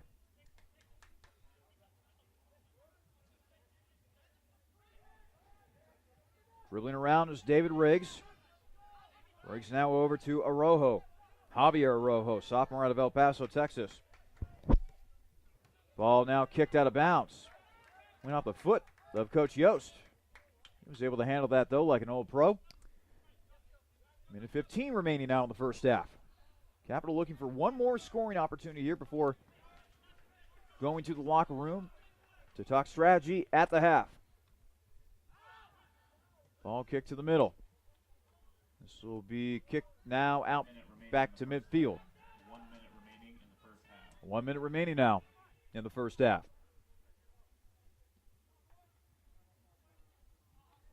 Goes over everybody's head. Moraes has no choice but to stay back in his own goal, as it will go out of bounds. It'll be rolled back to Moraes. 33 seconds and counting, as Moraes is taking his time here. Moraes will now kick it out towards midfield. Popped up in the air. And Moraes snatching the ball out of the air. Another strong kick out towards midfield. 11 seconds now remaining in the first half. 9, 8, 7, Wabash will probably look to 5, 4, just dribble out the clock here. Ball will go out of bounds, actually up into the stands. And that is how our first half will end. As we head to halftime, Wabash 3, Capital 2. Murphy and I will be back with the Crusaders halftime show in just a moment. You were listening to and watching a presentation of Capital Men's Soccer here on the Capital Sports Network.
Welcome into the Crusaders halftime show. Alongside Murphy Horning, I am Charlie Danis. At the half, it is Wabash 3, Capital 2. So, Murphy, let's go ahead and go over the stats here for just a moment. Only Wabash scoring a couple of goals, actually 3 goals in that first half, obviously. Michael Tanchevsky, Kyle Homer, and Timothy Herron comprised the scoring for the Little Giants. Meanwhile, for Capital, they have gotten a goal each from Chewy Gordon and Daniel Boonshoe. Murphy, the Crusaders, they had a 2-1 lead for much of that first half, but then those 2 late goals by Wabash, especially the one by Timothy Herring that put them ahead before heading to halftime, that really swung the momentum in the favor of the Little Giants. Oh, yeah. I mean, this has been a game of momentum swings. Wabash, they dominated the first, 5 minutes. Capital dominated the next 30, and then it was all Giants within the last 10 to 15 minutes of the first frame there. Shots by period. Well, in the first half, Capital outshot Wabash by a tally of 8-4. Wabash goalkeeper, that being Chad Wunderlich, he's had to make 3 saves today.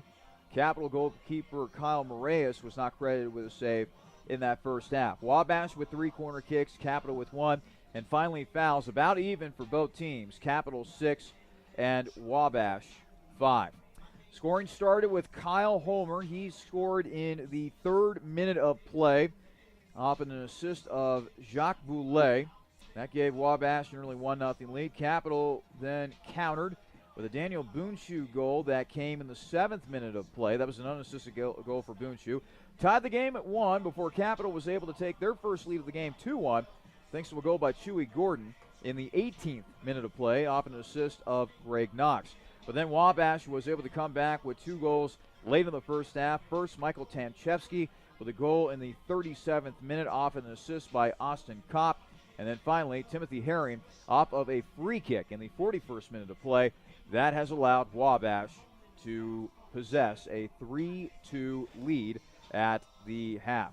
And speaking of scores, while we have a moment, let's go ahead and run through some other men's soccer scores around the OAC. And Capital not the only team playing on this Sunday afternoon.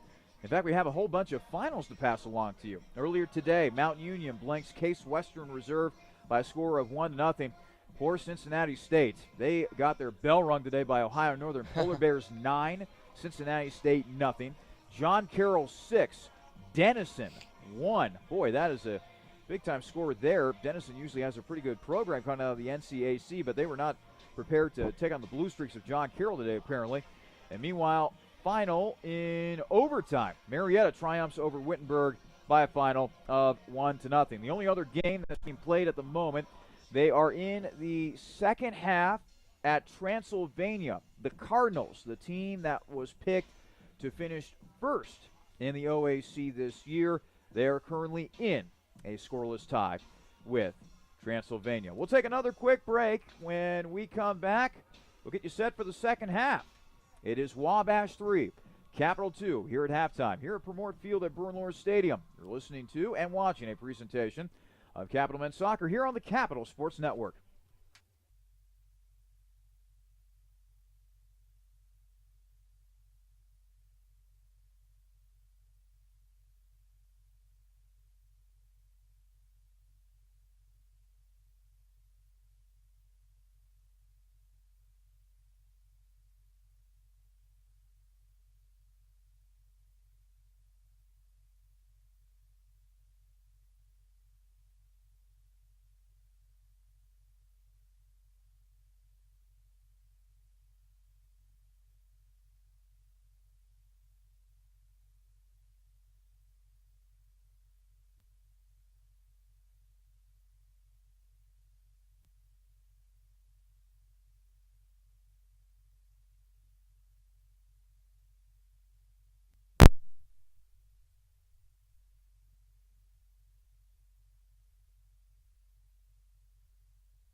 Back here at Purmort Field at Bernlohr Stadium.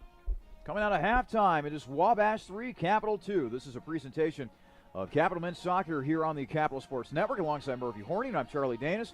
Beautiful, hot, humid Sunday afternoon here in Bexley, Ohio. And as we get set for the second half, Murphy, something that you brought to my attention during the break, the active first half by Chewy Gordon, 3 shots on goal, 5 total shots, and of course he did have a goal in that first half of play. He, along with that veteran group that we were talking about at the top of the broadcast, Gordon, Boonshoe, and Moraes, they got to get it going here in order to get Capital back into this match. Yeah, you mentioned Chewy Gordon, but when I look at the stat sheet, I don't think anyone's come close to matching his performance today. I mean, he has 5 shots. The player with the next highest amount has 2. That's Boonshoe, but it's Chewy Gordon who's he's done it all today. And Scarfenberger, the only other player that has a shot, which was on goal in that first half of play. Both teams have returned to the pitch. According to the scoreboard, we still got about a minute 45 remaining until we resume play here in the second half. But in the meantime, both teams just stretching and getting ready here. By the way, I want to give you an update as to when the next game will be for both the men's and women's soccer programs. The men's team will be back in action coming up on Friday as part of the Fred Meyers Adidas Challenge. They're going to be taking on Hanover on Friday. That game is scheduled for a 7 o'clock start. And then that will be followed by another game in the tournament, this time against Waynesburg of Pennsylvania. That game is scheduled for a 5 o'clock start on Saturday. So hopefully, Murphy, after this game, whether the Crusaders win or lose, they can put forth a good effort in that tournament, which will be hosted right here at Bernlohr Stadium. Yeah, that's a good chance to get a lot of early games in as far as non-conference goes. And as this, you just need to mold as a team. Although even though Cap, granted, they have a ton of experience, but it's good that they're playing a lot of early games. Meanwhile, the women's team coming off of a 4-1 win over Wittenberg. Their next game is going to be this Wednesday as they make the long trek to Thomas More of Kentucky. That game is scheduled for a 4:30 start. They then go to DePaul next Saturday. That game is scheduled for a 7 o'clock start on the 8th. The next home game they will have, well, you're going to have to wait until September 12th. That's a Wednesday when the Crusaders play host to Transylvania of Kentucky beginning at 7 p.m. But in the meantime, back to our game here at Bernlohr Stadium. Wabash 3, Capital 2. The ball has been placed at midfield. All we need is a whistle. We have it. And now, second half is underway. So, Murphy, as we're getting set here for the second half, what are some other keys for both teams here? Well, Capital, I just think they need to be more aggressive. They need to be more stout in the defensive zone. And if they do look more confident in their end, I think they could come out on top here. So, just underway here in the second half. Ball kicked back to Shane Niemeyer. Niemeyer over to Knox. Knox trying to thread the needle right there up across the field to a teammate, but not able to get to that teammate.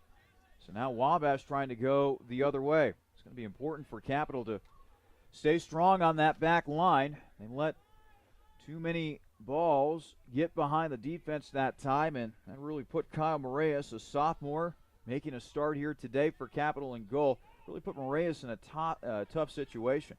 Again, we talked at the beginning of the broadcast about how the plan at goalkeeper for Capital going forward, it's kind of a work in progress. They're still trying to figure out who's going to start, who's going to get the bulk of playing time between the pipes. Well, Yo said that they didn't really have a plan, and they'll have, and the good thing they have a decent amount of games in the non-conference schedule, so they can get this figured out, give their goalies some reps before the real grind begins. Yeah, plenty of time to get things ironed out. So now a corner kick here for Wabash. Teams have switched sides of the field, by the way. Wabash going from left to right in order to score. Capital going from right to left in order to score this half. A kick and another goal for Wabash, but now it's being waved off. Looks like a foul is going to be called against Wabash. So take the goal off of the board that time, and Capital able to avoid that. Apparently they were saying that somebody got a little bit too feisty with an elbow inside there. A lot of traffic within the net, and that's a lucky break right there for Capital. So now Wabash looking to push a little bit. Riggs of Wabash has his pocket picked as Capital will try to feed it down the near sideline, but it will go out of bounds, and this will be a throw-in for Wabash, basically right next to the sideline for Capital. Next to the sideline 10, I should say.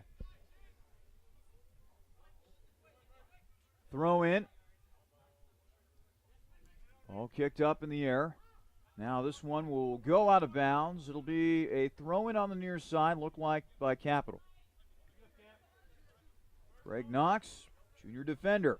Strong throw down the near side.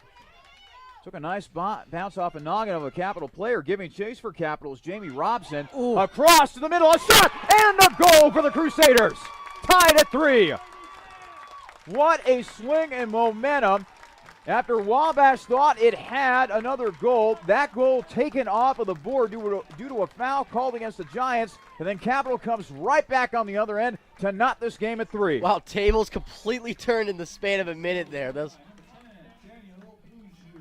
Daniel Boonshoe. Second today. Yep.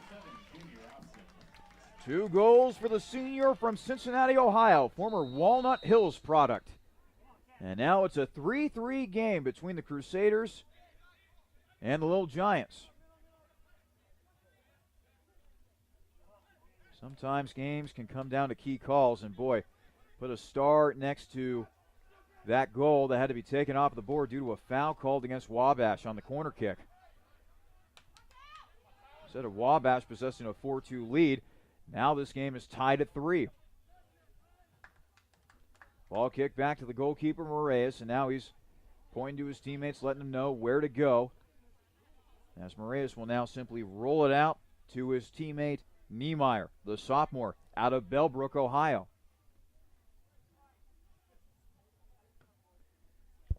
Kick ahead for Capital. Popped up in the air. A couple nice headers that time by Chewy Gordon, who had a very active first half. Murphy talked about that as we were coming out of halftime. 5 shots, 3 of them on goal. As a tough tumble is taken there by Jamie Robson. Yeah, there's a lot of contact, but no foul was called. Now a kick to the middle. Bounces to Greg Knox. Knox will now go to the middle. They'll go back to Tyler Stills. Stills with the kick. And this will go down the far sideline and into the waiting arms of Chad Wunderlich, the sophomore from St. Louis, Missouri.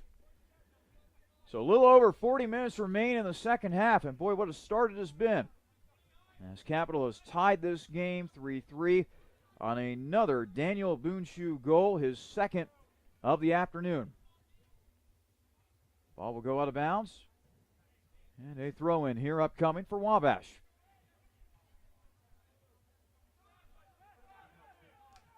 Ball rolling down the far side as Capital looks for another scoring opportunity here.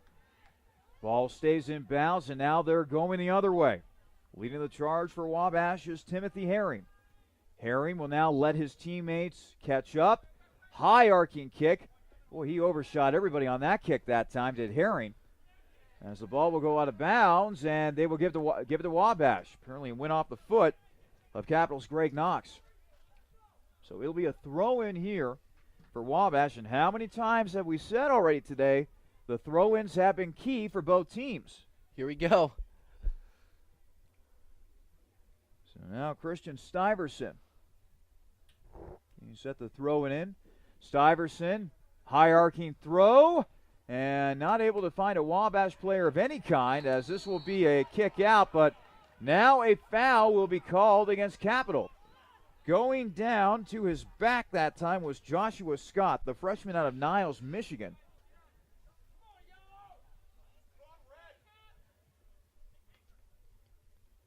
So now it'll be a free kick for Wabash just outside the 10.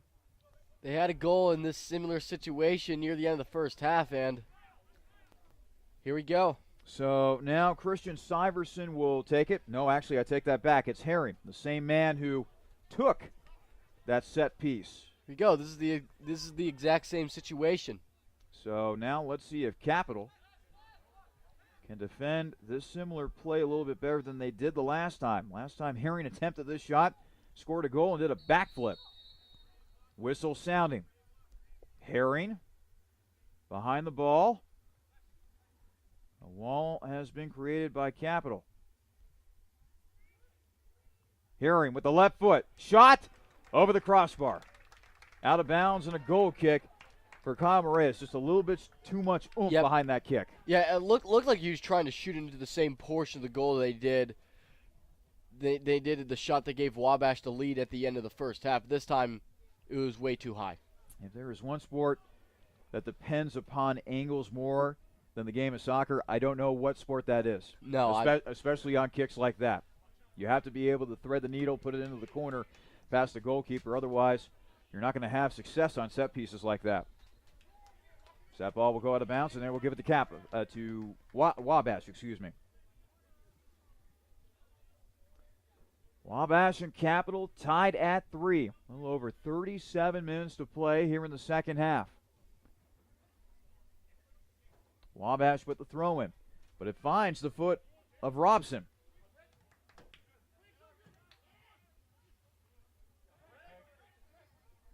Kick back to the Capital back line. Kick back into the Wabash zone. Robson giving chase for the Crusaders. But he is cut off by Christian Illman, freshman defender out of El Paso, Texas. So now this will be a goal kick for Chad Wunderlich. So let me get you caught up on the stats here for just a moment. Capital with 9 shots. 6 of them have been on goal. 3 of them have resulted in actual goals. Wabash, meanwhile, they have 5 shots. 3 of them have been on goal. And all 3 of those shots that have been on goal have found the back of the net. 3 saves have been made by Wabash, none for Capital. 4 corners for Wabash, only 1 for Capital. And the fouls, again, just about even. 7 for Capital, 6 for Wabash. And speaking of fouls, Wabash commits a foul right there. Slow to get up after that play is Shane Niemeyer. Now it is kicked ahead. Kick over to the far side. Wabash player down momentarily before Michael Tanchevsky, who had a goal in the first half for the Little Giants, now gets to his feet. After 36 minutes to play, Wabash and Capital tied at 3. As the sun continues to go in and out and in and out here at Purmort Field at Bernlohr Stadium. Other than the humidity, it's a pretty nice Sunday afternoon here in the town of Bexley, Ohio. Kick to the middle, and it was stifled that time by the Capital defense. And another one was stifled there, too. Nice defensive sequence that time by the Crusaders.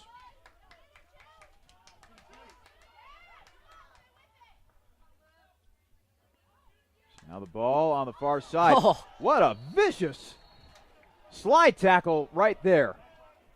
And a red card. Christian Ailman has been thrown out. Ailman is beside himself.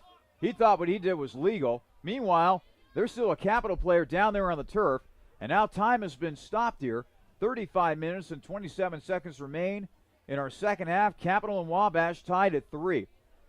Well, I don't know what Ailman is thinking right there. Yeah. What he did was, like I said, very vicious in nature, and that's why he got the red card.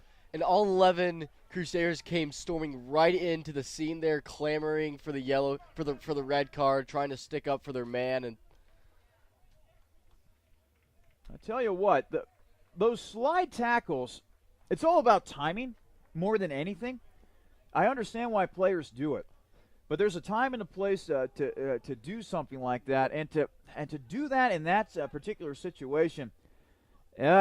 I mean, you're risking getting a red card. And not to mention, that was a very hard slide tackle there, right on top of that, and thus the poor timing, the nature of the tackle, and as a result of both of those things, you have a red card. Well, while they tend to the injured player for Capital, we'll step aside momentarily. 35-27 remaining in the second half. Wabash and Capital tied at 3. You're listening to and watching a presentation of Capital Crusaders soccer here on the Capital Sports Network.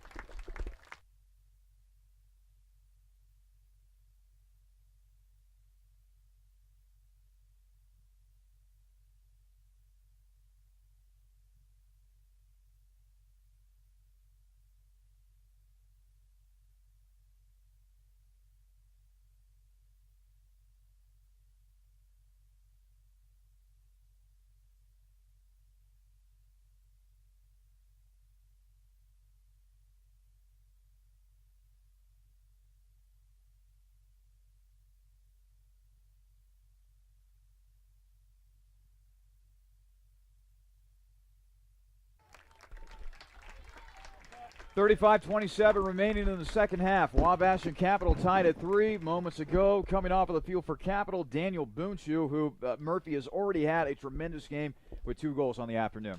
Yeah, and I don't know what his status is. It looked like he was walking to the bench there, so that's a very good sign. But it would really, really hurt the Crusaders if they were to lose him. They don't want to lose him for any period of time. So now Boonshoe will head to the sideline. Meanwhile, Capital will have a free kick at about the 25-yard line or so. Looks like Jamie Robson will attempt this free kick. Everybody lining up near the 10-yard line. Again, if you're going off of numbers of the football field here, Robson waiting for everybody to get set. More importantly, waiting for a whistle. Here it comes. Robson with the left foot in there, and out of bounds. Just missing the header that time. Looked like that was Luke Moraes. Looked like Moraes was in good position that time, but wasn't able to get quite the entire part of his noggin on the ball, so that'll result in a free kick for Wabash.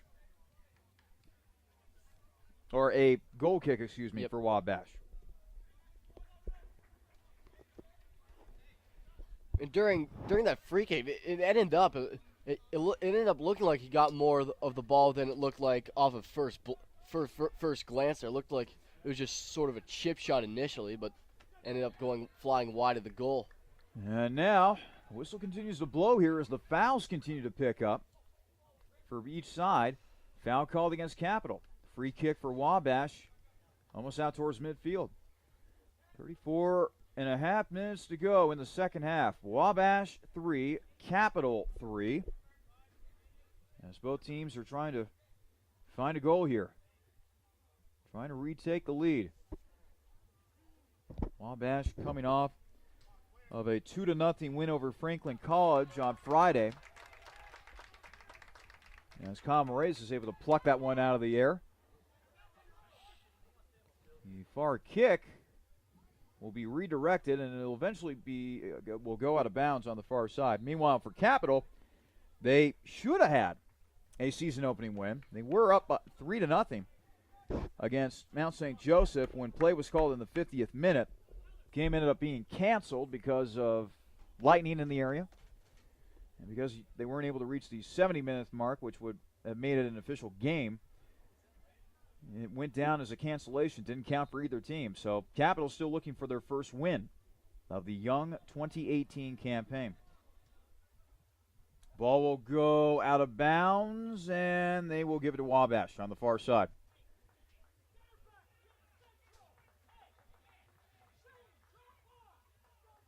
Coach Yost yelling out instructions, trying to get his midfield in the right position on this throw-in. As now it will head out of bounds after taking a weird bounce. And it'll be another throw-in here for Wabash. Yeah, but good defense by the Crusaders on that throw-in there. So now Justin Kopp will get set with yet another throw-in. This throw-in goes a little more deep now.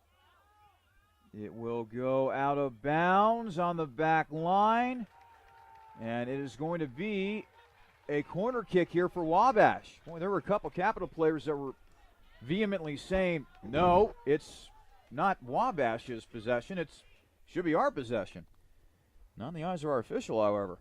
Kopp will now take the corner kick from the far side. He's ready to go. Sends in a lone line drive that didn't really find anybody in red for Wabash.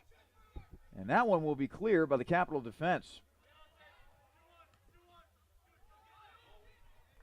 Moraes catching the tricky bounce. Another strong kick. Boy, I've really been impressed by Moraes' right foot today. Yeah, that was a very high punt there. Had a lot of hang time, and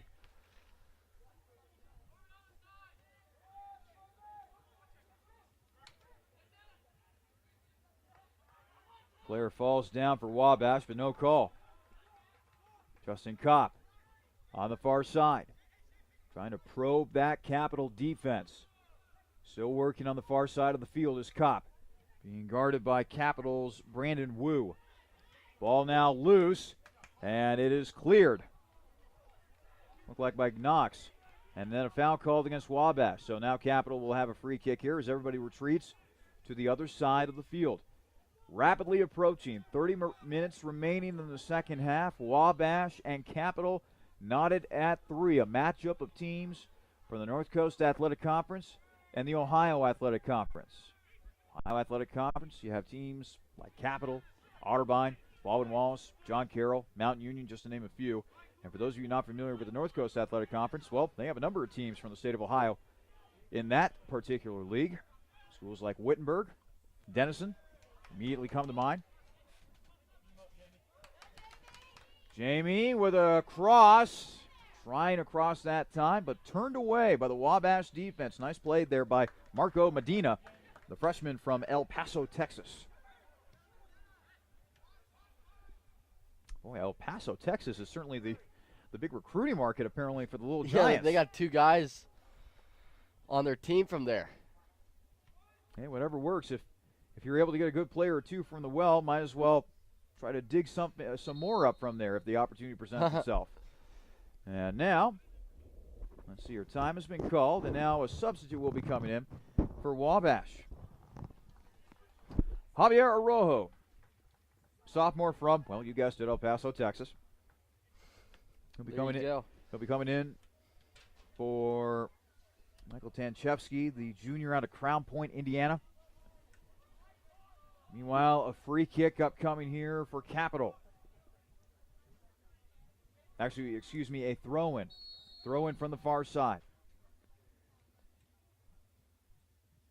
Here it comes. It's popped up in the air, and it hit off the top of the crossbar. What an opportunity missed by Capital right there. Wunderlich was well outside of the box, wasn't able to time his jump properly, so the ball got past him, but the ball hit the crossbar, and therefore Capital not able to come away with a goal. Yeah, missed opportunity there. Just had to put that one in your back pocket and move on if you're the Crusaders. And now, let's see here. Looks like there will be a substitution. Actually, I misspoke. Turns out there won't be a substitution for Wabash. As now a throw-in here will be taken by Javier Arrojo.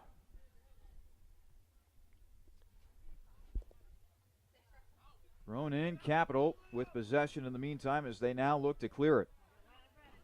29 minutes remain in our second half of what's turned out to be a pretty entertaining match here on this Labor Day Sunday.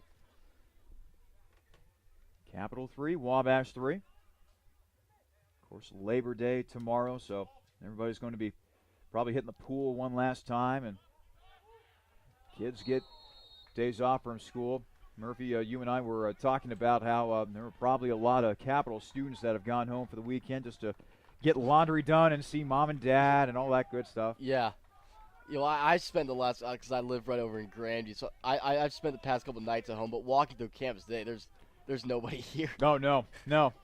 Well, and deservedly so. You know, This is going to be one of the few times that students get to go home during the school year and, you know, see everybody before things start to get real hot and heavy when it comes to schoolwork. You'll have exams and all that stuff, and then, hey, pretty soon you'll have Thanksgiving and you'll have another holiday to go home and see family. Yeah, the workload's already hot and heavy as far as I'm concerned. Oh, yes. Yeah. With you being a freshman, oh, yeah, I'm sure. Big time. I'm sure. It's an adjustment that all students have to make, whether you are just a regular student or a student athlete like the guys that we're watching on the field of play. It is quite the adjustment. As Robson with a shot, and what a save by Wunderlich. Robson had set up a teammate beautifully. I got to say, Chad Wunderlich has had a very solid game as keeper for the Little Giants. If it's not for him, it's probably, instead of 3-3, it's probably 5 or 6-3. Luke Moraes had a chance to head that one in, but, man, just a wonderful save by Chad Wunderlich as he's able to keep this game tied at 3. Clock continues to run as we will tick under 27 minutes to play in the second half of a 3-3 game between the Crusaders and the Little Giants.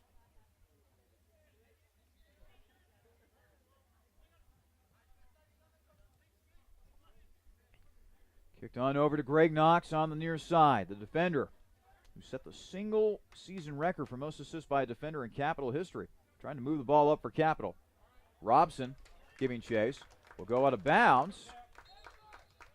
Looks like this will just be a throw-in for Capital. And speaking of Capital, they'll make a substitution. Coming in is Aiden Minton for the Crusaders. Meanwhile, for Wabash, they'll make a substitution of their own as Jacques Boulet, a senior out of Indianapolis, Indiana, comes back into the match. This will be a throw-in on the near side.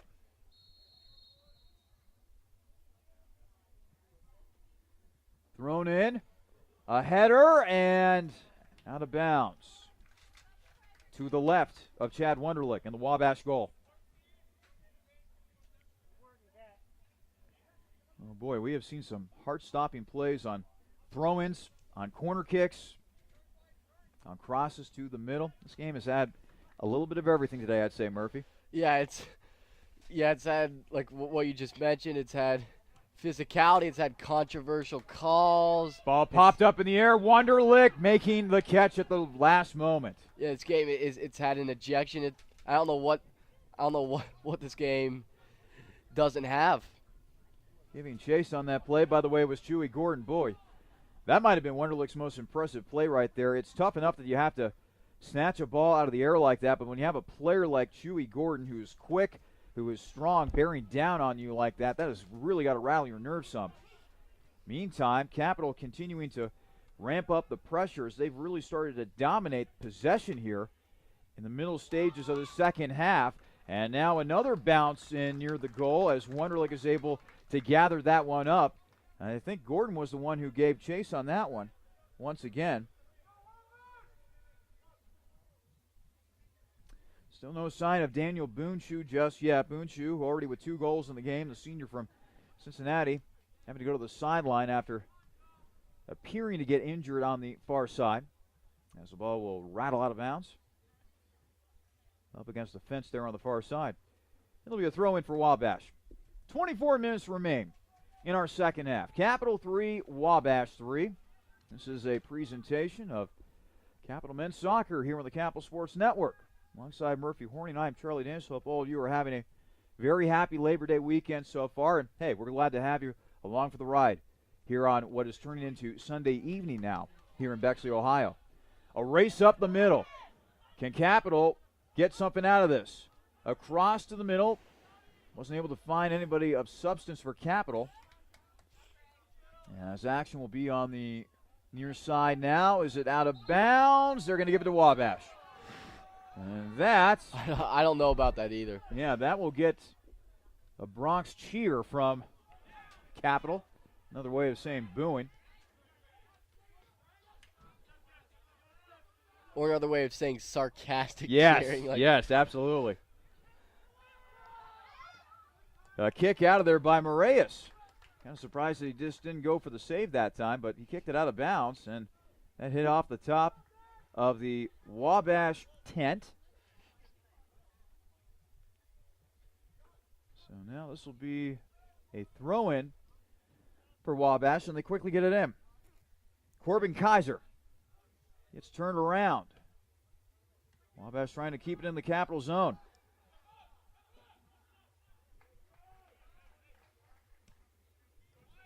Medina up over to Moraes, excuse me. Moraes hasn't been given a save so far in this game. He has settled down. There were some shots that happened so quickly that Moraes was not able to react properly. But for the most part, his defense has given him an easier job here in the second half. Yeah, what I said before the start of the half, Capital has to look more confident and has to be more stout defensively, and that they have been here in the second half. Kaiser had an opportunity there for Wabash College, but turned away by Capital's defense. But now Wabash looking to put it right back into the Capital zone. Now here's a high kick. And it'll take a crazy bounce. It'll roll out of bounds somewhere around midfield on the far side. And now, let's see here, a whistle and a substitution for Capital Actually, a couple substitutions. Coming in for the Crusaders is Sam Spurk and Nick Scarfenberger. And then coming in for Wabash is Abduli Wage. He's a junior from the Bronx, New York. And I believe we're going to have a water break here. And I think you're right as well. Both teams heading to the sideline. Hey, we'll take a break as well. 22:07 remaining in the second half. Capital 3, Wabash 3. We'll be back with more of Capital Men's Soccer here on the Capital Sports Network in just a moment.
Yeah, well, as a student, I'm an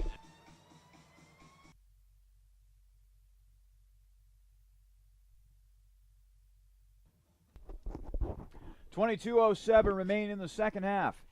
Capital and Wabash tied at 3. Charlie Danis, Murphy Horning joining you today for Purmort Field at Bernlohr Stadium.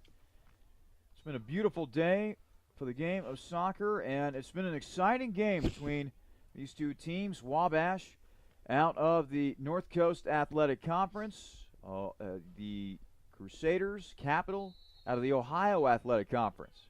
Crusaders still looking for their first win of the young 2018 season that just got started on Friday, but Capital wasn't able to finish their game against Mount St. Joseph because of lightning, inclement weather. Game had to be canceled as a result.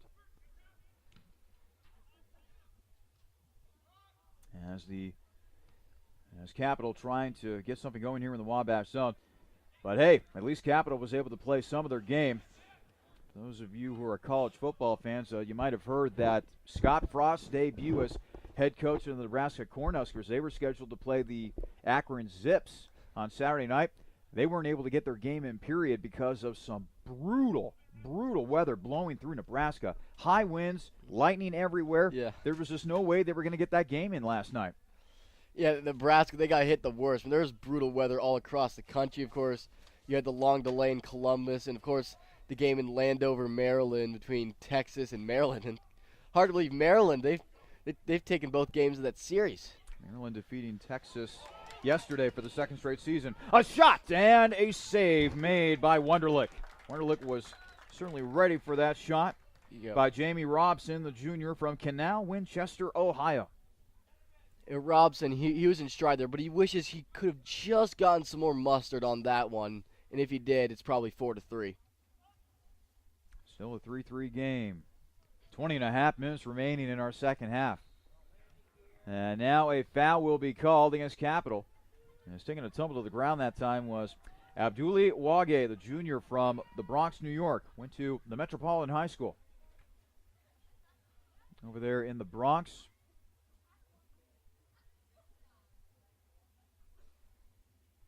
Justin Kopp with a free kick near the far side. Kopp with a low line drive kick. By the way, it is an official game now. That is true. That is very true. Well, trust me, when I was looking at the weather forecast, Murphy, I didn't think rain was going to be that big of an issue. but that is a very good observation on your point.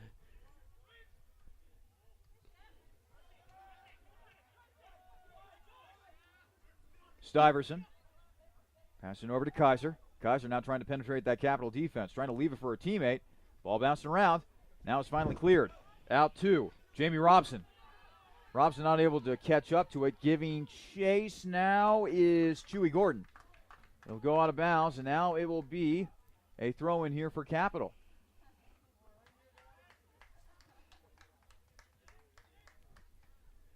$19 minutes remaining in the second half as time continues to whittle down here for each team.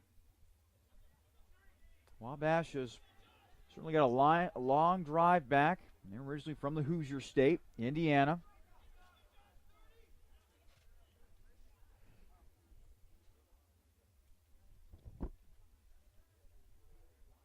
Throw in for Capital. A lot of traffic, and it's headed away by the Little Giants defense. But it will roll out of bounds on the far side, going off of a Wabash player, which means Capital gets back possession. Same spot, different side of the field this time around.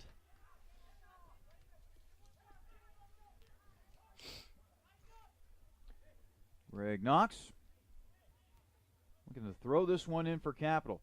Had a whole bunch of assists last year. Set the single season assist mark by a Capital defender. His throw in. High arcing kick. It's still bouncing around. It's anybody's ball. A kick attempt by Capital's Chewy Gordon goes for naught. As that will go out of bounds. Taking a little bit of a tumble was Wage. And they will give the ball back to Capital on the far side. Under 18 minutes to play in regulation. Now a whistle has been blown. Now temporarily stopping play as substitutes will now be coming in for each team. For Wabash, Gabriel Aguiano will be coming in. And meanwhile for Capital, Luke Moraes. He'll check back in for Capital as well. 3-3 game. 17:43 remaining in the second half. Now Capital with the throw-in. Instead of a far throw-in, they set up way outside. Now they try to penetrate, but Wabash able to turn that away. Another strong kick, but that is way off the mark right there by Sean Niemeyer. It'll be a goal kick for Chad Wunderlich.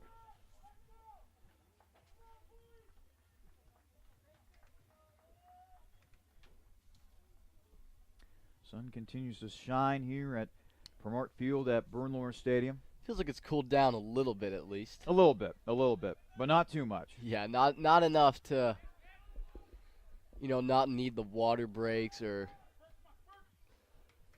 It's still pretty hot, pretty humid. So both teams still battling. By the way, want to finish up that note. We were talking about the bad weather that everybody seemingly was experiencing yesterday and Saturday. Turns out that game between Nebraska and Akron is officially canceled. They did not announce a makeup date. I find that to be interesting. So it's like that game never happened. Well, heck, it didn't really happen because they weren't able to play it. So now they have to move on. They're certainly playing this game today. No threat of rain, no threat of lightning. Although, boy, next week is expected to be a little interesting around here weather-wise. They are already calling for scattered thunderstorms and all that jazz next weekend. Let's hope that it stays off of Bexley for the time being because Capital, they've got a little tournament that they're going to be hosting that weekend. Yeah, take this with a grain of salt, but thunderstorms are forecasted Sunday through Monday. It's supposed to rain on Tuesday. Not that that's going to wreak any havoc or cause any postponements, but you do have 5 days of thunderstorms coming up. And soccer for Capital getting set to play in the Fred Meyers Adidas Challenge coming up next weekend. Games against Hanover, Indiana, that game on Friday, and then Waynesburg at Pennsylvania next Saturday. Free kick here for Wabash, and that will sail over everybody as Moraes will get set with this goal kick. Under 15 and a half to play in our second half. Who's it going to be? Who's it going to be? Capital and Wabash tied at 3. Who is going to be the team that retakes the lead here in the late going?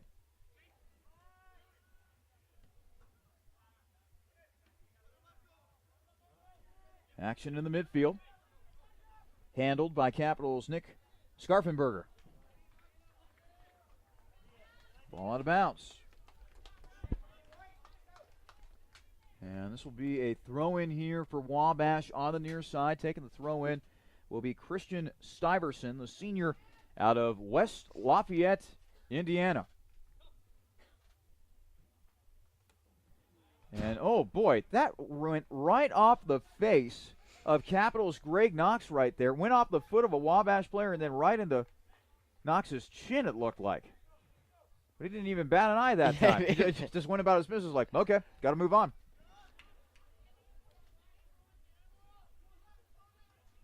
Abdoulaye Wage. A strong kick. And, oh, boy, that could have been dangerous right there. Murray is not able to get it, and it looks like it went off his fingertips, so now that will result in a corner kick here for Wabash. Let's hope that play does not backfire for the Crusaders. Understand what Moraes was trying to do right there. So the corner kick will now be taken by Wage. Wage raises the right hand. Here's the corner kick. Low line drive. Skitters past everybody. But then to the feet of Wabash's Justin Kopp. Kopp trying to race in, but turned away by Capital's Chewy Gordon. Actually, excuse me, looked like Greg Knox on the play.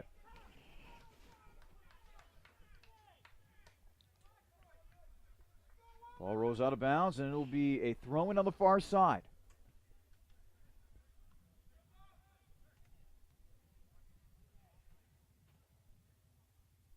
Capital's outshot Wabash 12-6. Now Chewy Gordon trying to get free, get loose. As Marco Medina kicks it out of bounds for Wabash, it'll still be Capital ball. Substitution now for the Crusaders is coming into the game will be Tyler Wojcik.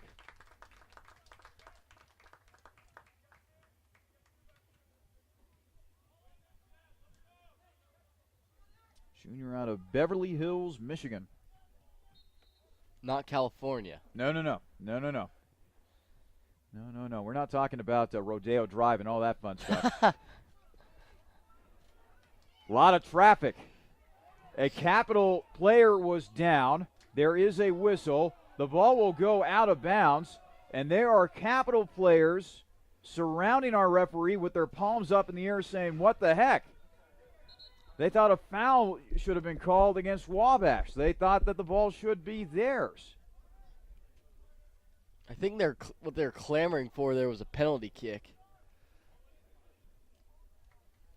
So now let's see where everything will be set up. Looks as though that this will be a corner kick for Capital. And it will be. Taking the corner kick for Capital will be Greg Knox.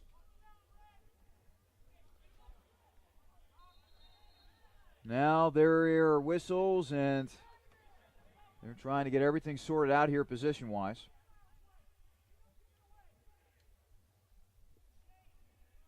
As we tick under 11 and a half minutes to play here in the second half.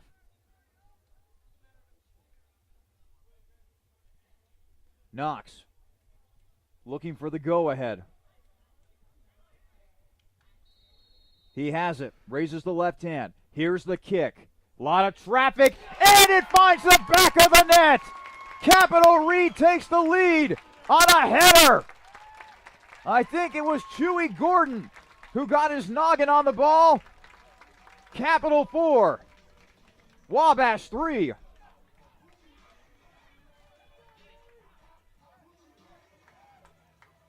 And the corner kick once again paying dividends for the purple and white. That indeed was Chewy Gordon. He becomes the second player today for Capital to score 2 goals, joining Daniel Boonshoe. So, it's a 4-3 lead for Capital. 11 minutes to play here in our second half. So now the Crusaders, all they have to do is try to make this lead stand up here for the last few minutes.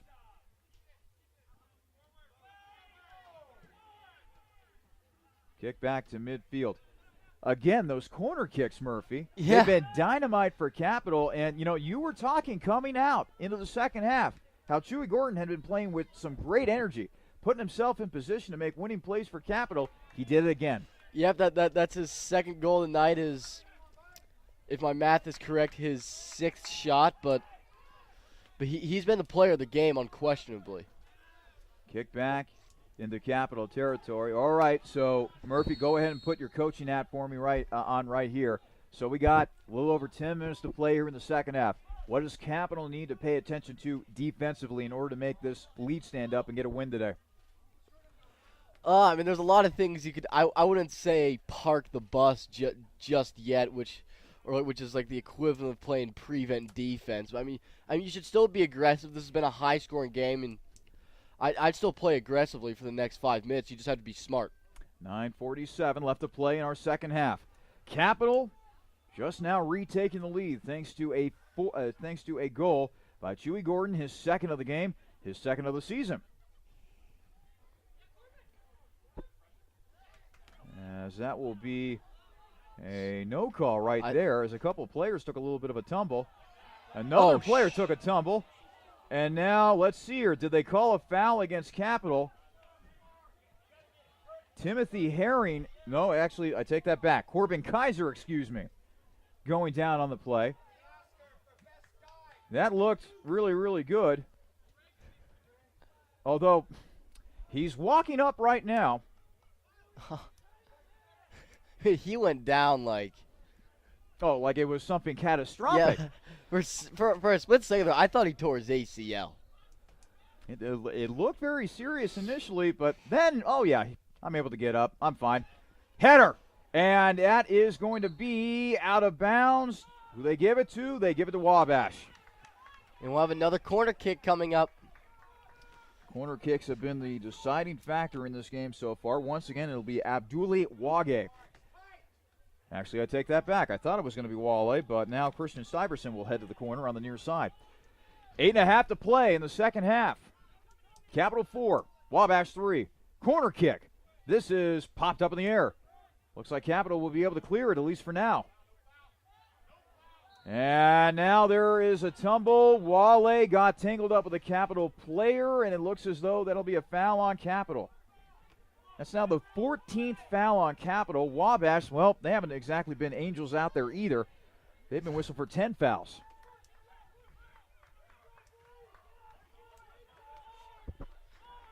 So now a free kick from about the 5-yard line or so. Everybody's setting up on the near side, or close to the near side, with a lot of traffic in front of the net. Here's the kick. Moraes leaps and makes the save. Best play of the day by far by Kyle Moraes.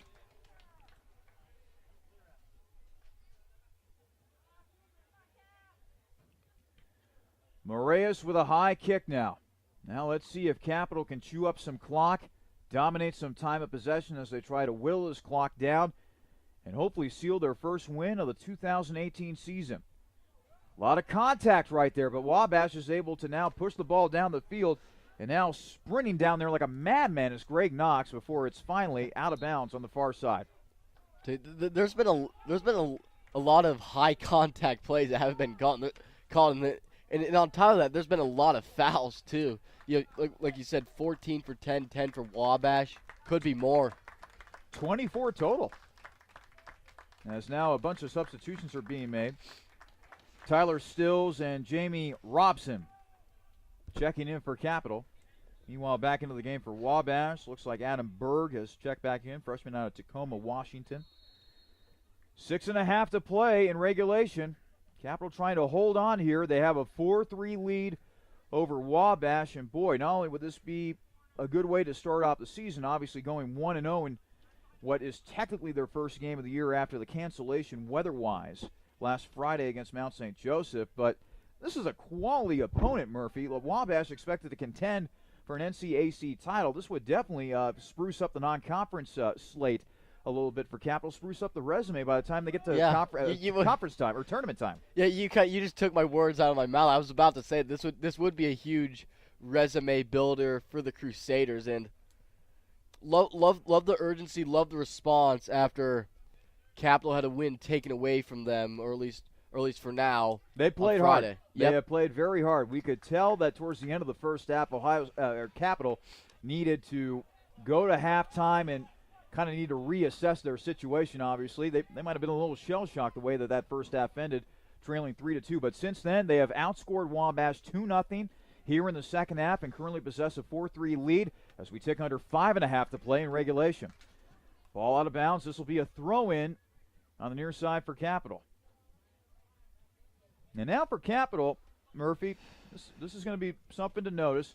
On these throw-ins, Capital doesn't necessarily need to hurry like they did in the first half. They can take their dear sweet time. The longer you can possess the ball, the better. Just maintain, yep. Again, I was just going to say. Robson with the cross to the middle, out of bounds on the back line. This will be a corner kick for Capital. Good play, another corner kick. This is corner kicks, corner kicks, corner kicks. It's 7 have been taken by Wabash. Only 2 have been taken by Capital. This will be their third of the game. So 10 total for each team, or for between the two teams, I should say, as we tick under 4.5 to play. Actually, that wasn't a corner kick. It looks like it was just a simple throw-in. But in the meantime, Capital keeping possession, which is what you want if you are wearing the purple and white. Greg Knox, meanwhile. Couple moves on the near side. Finally gets it over to Chewy Gordon. Gordon got tripped up. Gordon in a little bit of pain as well. And so now Capital will have a very interesting spot for a free kick right here. Might have a chance, actually, to ice this game if they strike the ball the right way. Gordon now walking things off a little bit, adjusting the knee pad and so forth.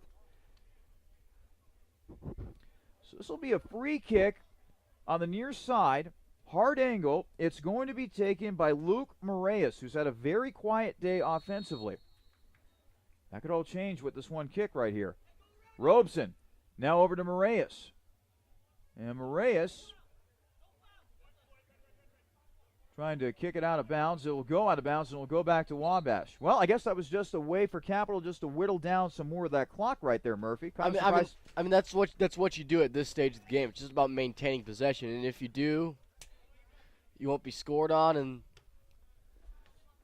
ball you'll now go back to the locker room 1-0. A ball popped up in the air momentarily. There's a kick.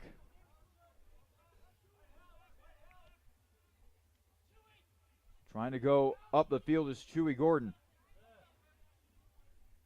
Chewy over to Knox. Knox now over to Robson. Robson doing a little skip to my Lou on the near side. Trying to keep possession. Boy, so far Capital doing a nice job here. Now they'll kick it back to the back line. Under 3 minutes to play in regulation. Capital 4, Wabash 3. Capital has outshot Wabash in this one 13-7. They have had 9 of those shots be on goal today. As the ball will go out of bounds, and they will now give it to Wabash. So let's see here. Wabash trying to push it down the field, but Robson now kicks it right into the hands of Chad Wunderlich. Wunderlich will simply roll it out to a teammate, that being Michael Tanchevsky. So now Wabash will try to mount another charge here offensively. 2:15 remaining in regulation. But Capital gets the ball right back. Tristan Bentley towards the middle. Now they find Robson. Robson, high kick. That'll bounce right into the hands of Wunderlich. And now Wunderlich will go over his options. Under 2 minutes to play in regulation. Capital holding a slim 4-3 lead over Wabash. Wunderlich with a high kick.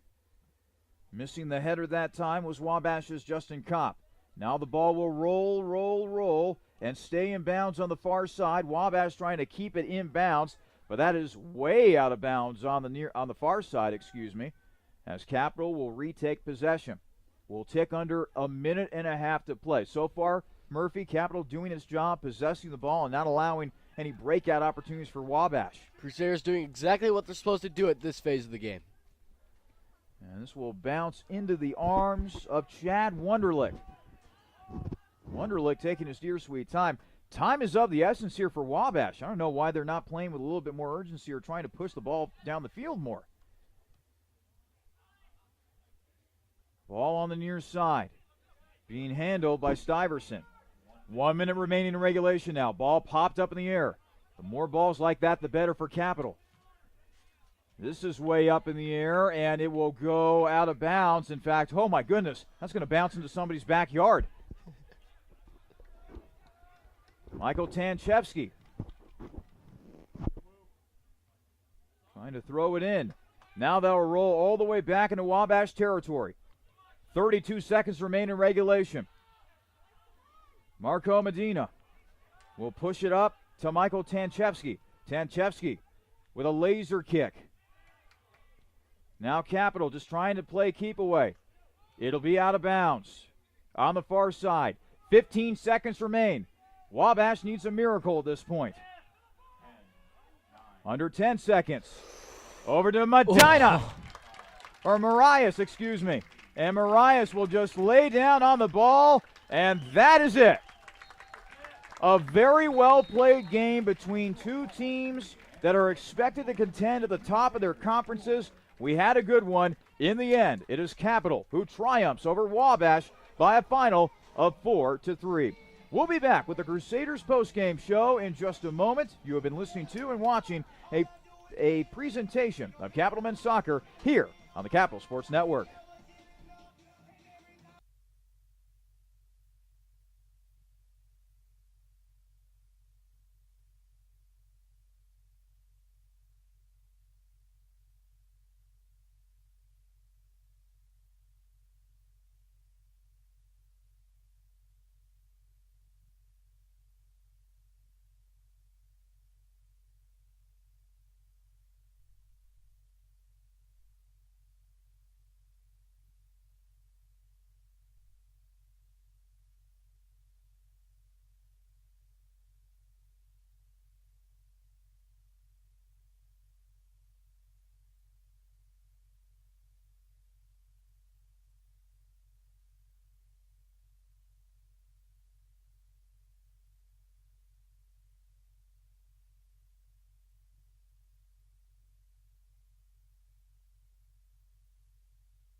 Welcome back to Purmort Field at Bernlohr Stadium. We have a final for you from Bexley, and it's a happy one for the purple and white as the Crusaders defeat the Little Giants of Wabash today 4-3. Alongside Murphy Horning, I am Charlie Danis. So, Murphy, let's go ahead and go over the scoring summary here.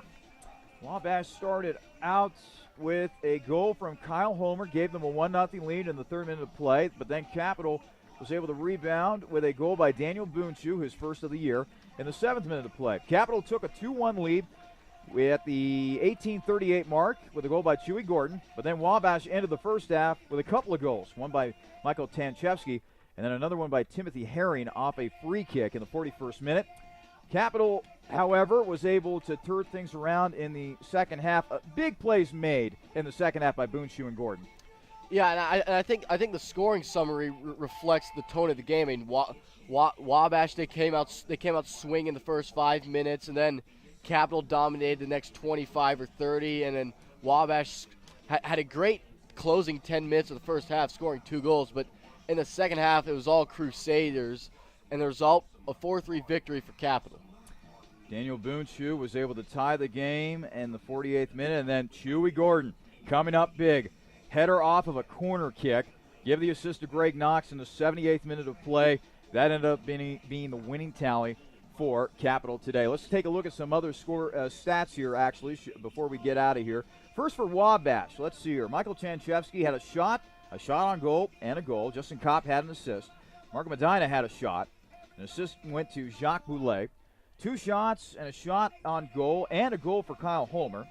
2 shots, 1 shot on goal, and 1 goal for Timothy Herring, and 1 shot for Adam Berg. Meanwhile, for Capital, 1 shot, 1 shot on goal, no goal, and an assist for Jamie Robson. How about the day by Chewy Gordon? 6 shots, 4 of them on goal, and 2 of them find the back of the net.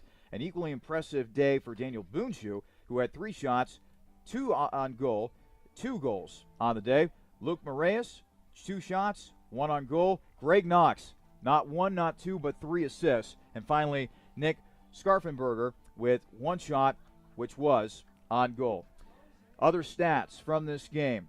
5 saves made by Chad Wonderlick. I thought Kyle Moraes, Murphy, particularly in the second half, he came up with some big plays as well for Capital. Yeah, I thought Moraes, I mean, he played his position well. He looked confident, and technically he wasn't credited with any saves, but he made stops whenever the time arose. Other stats here, shots in this game. Capital outshot Wabash 13-7. Wabash with 5 saves, Capital with none. Corner kicks, Wabash 7, Capital 3, and finally fouls, Capital 14, and Wabash 10.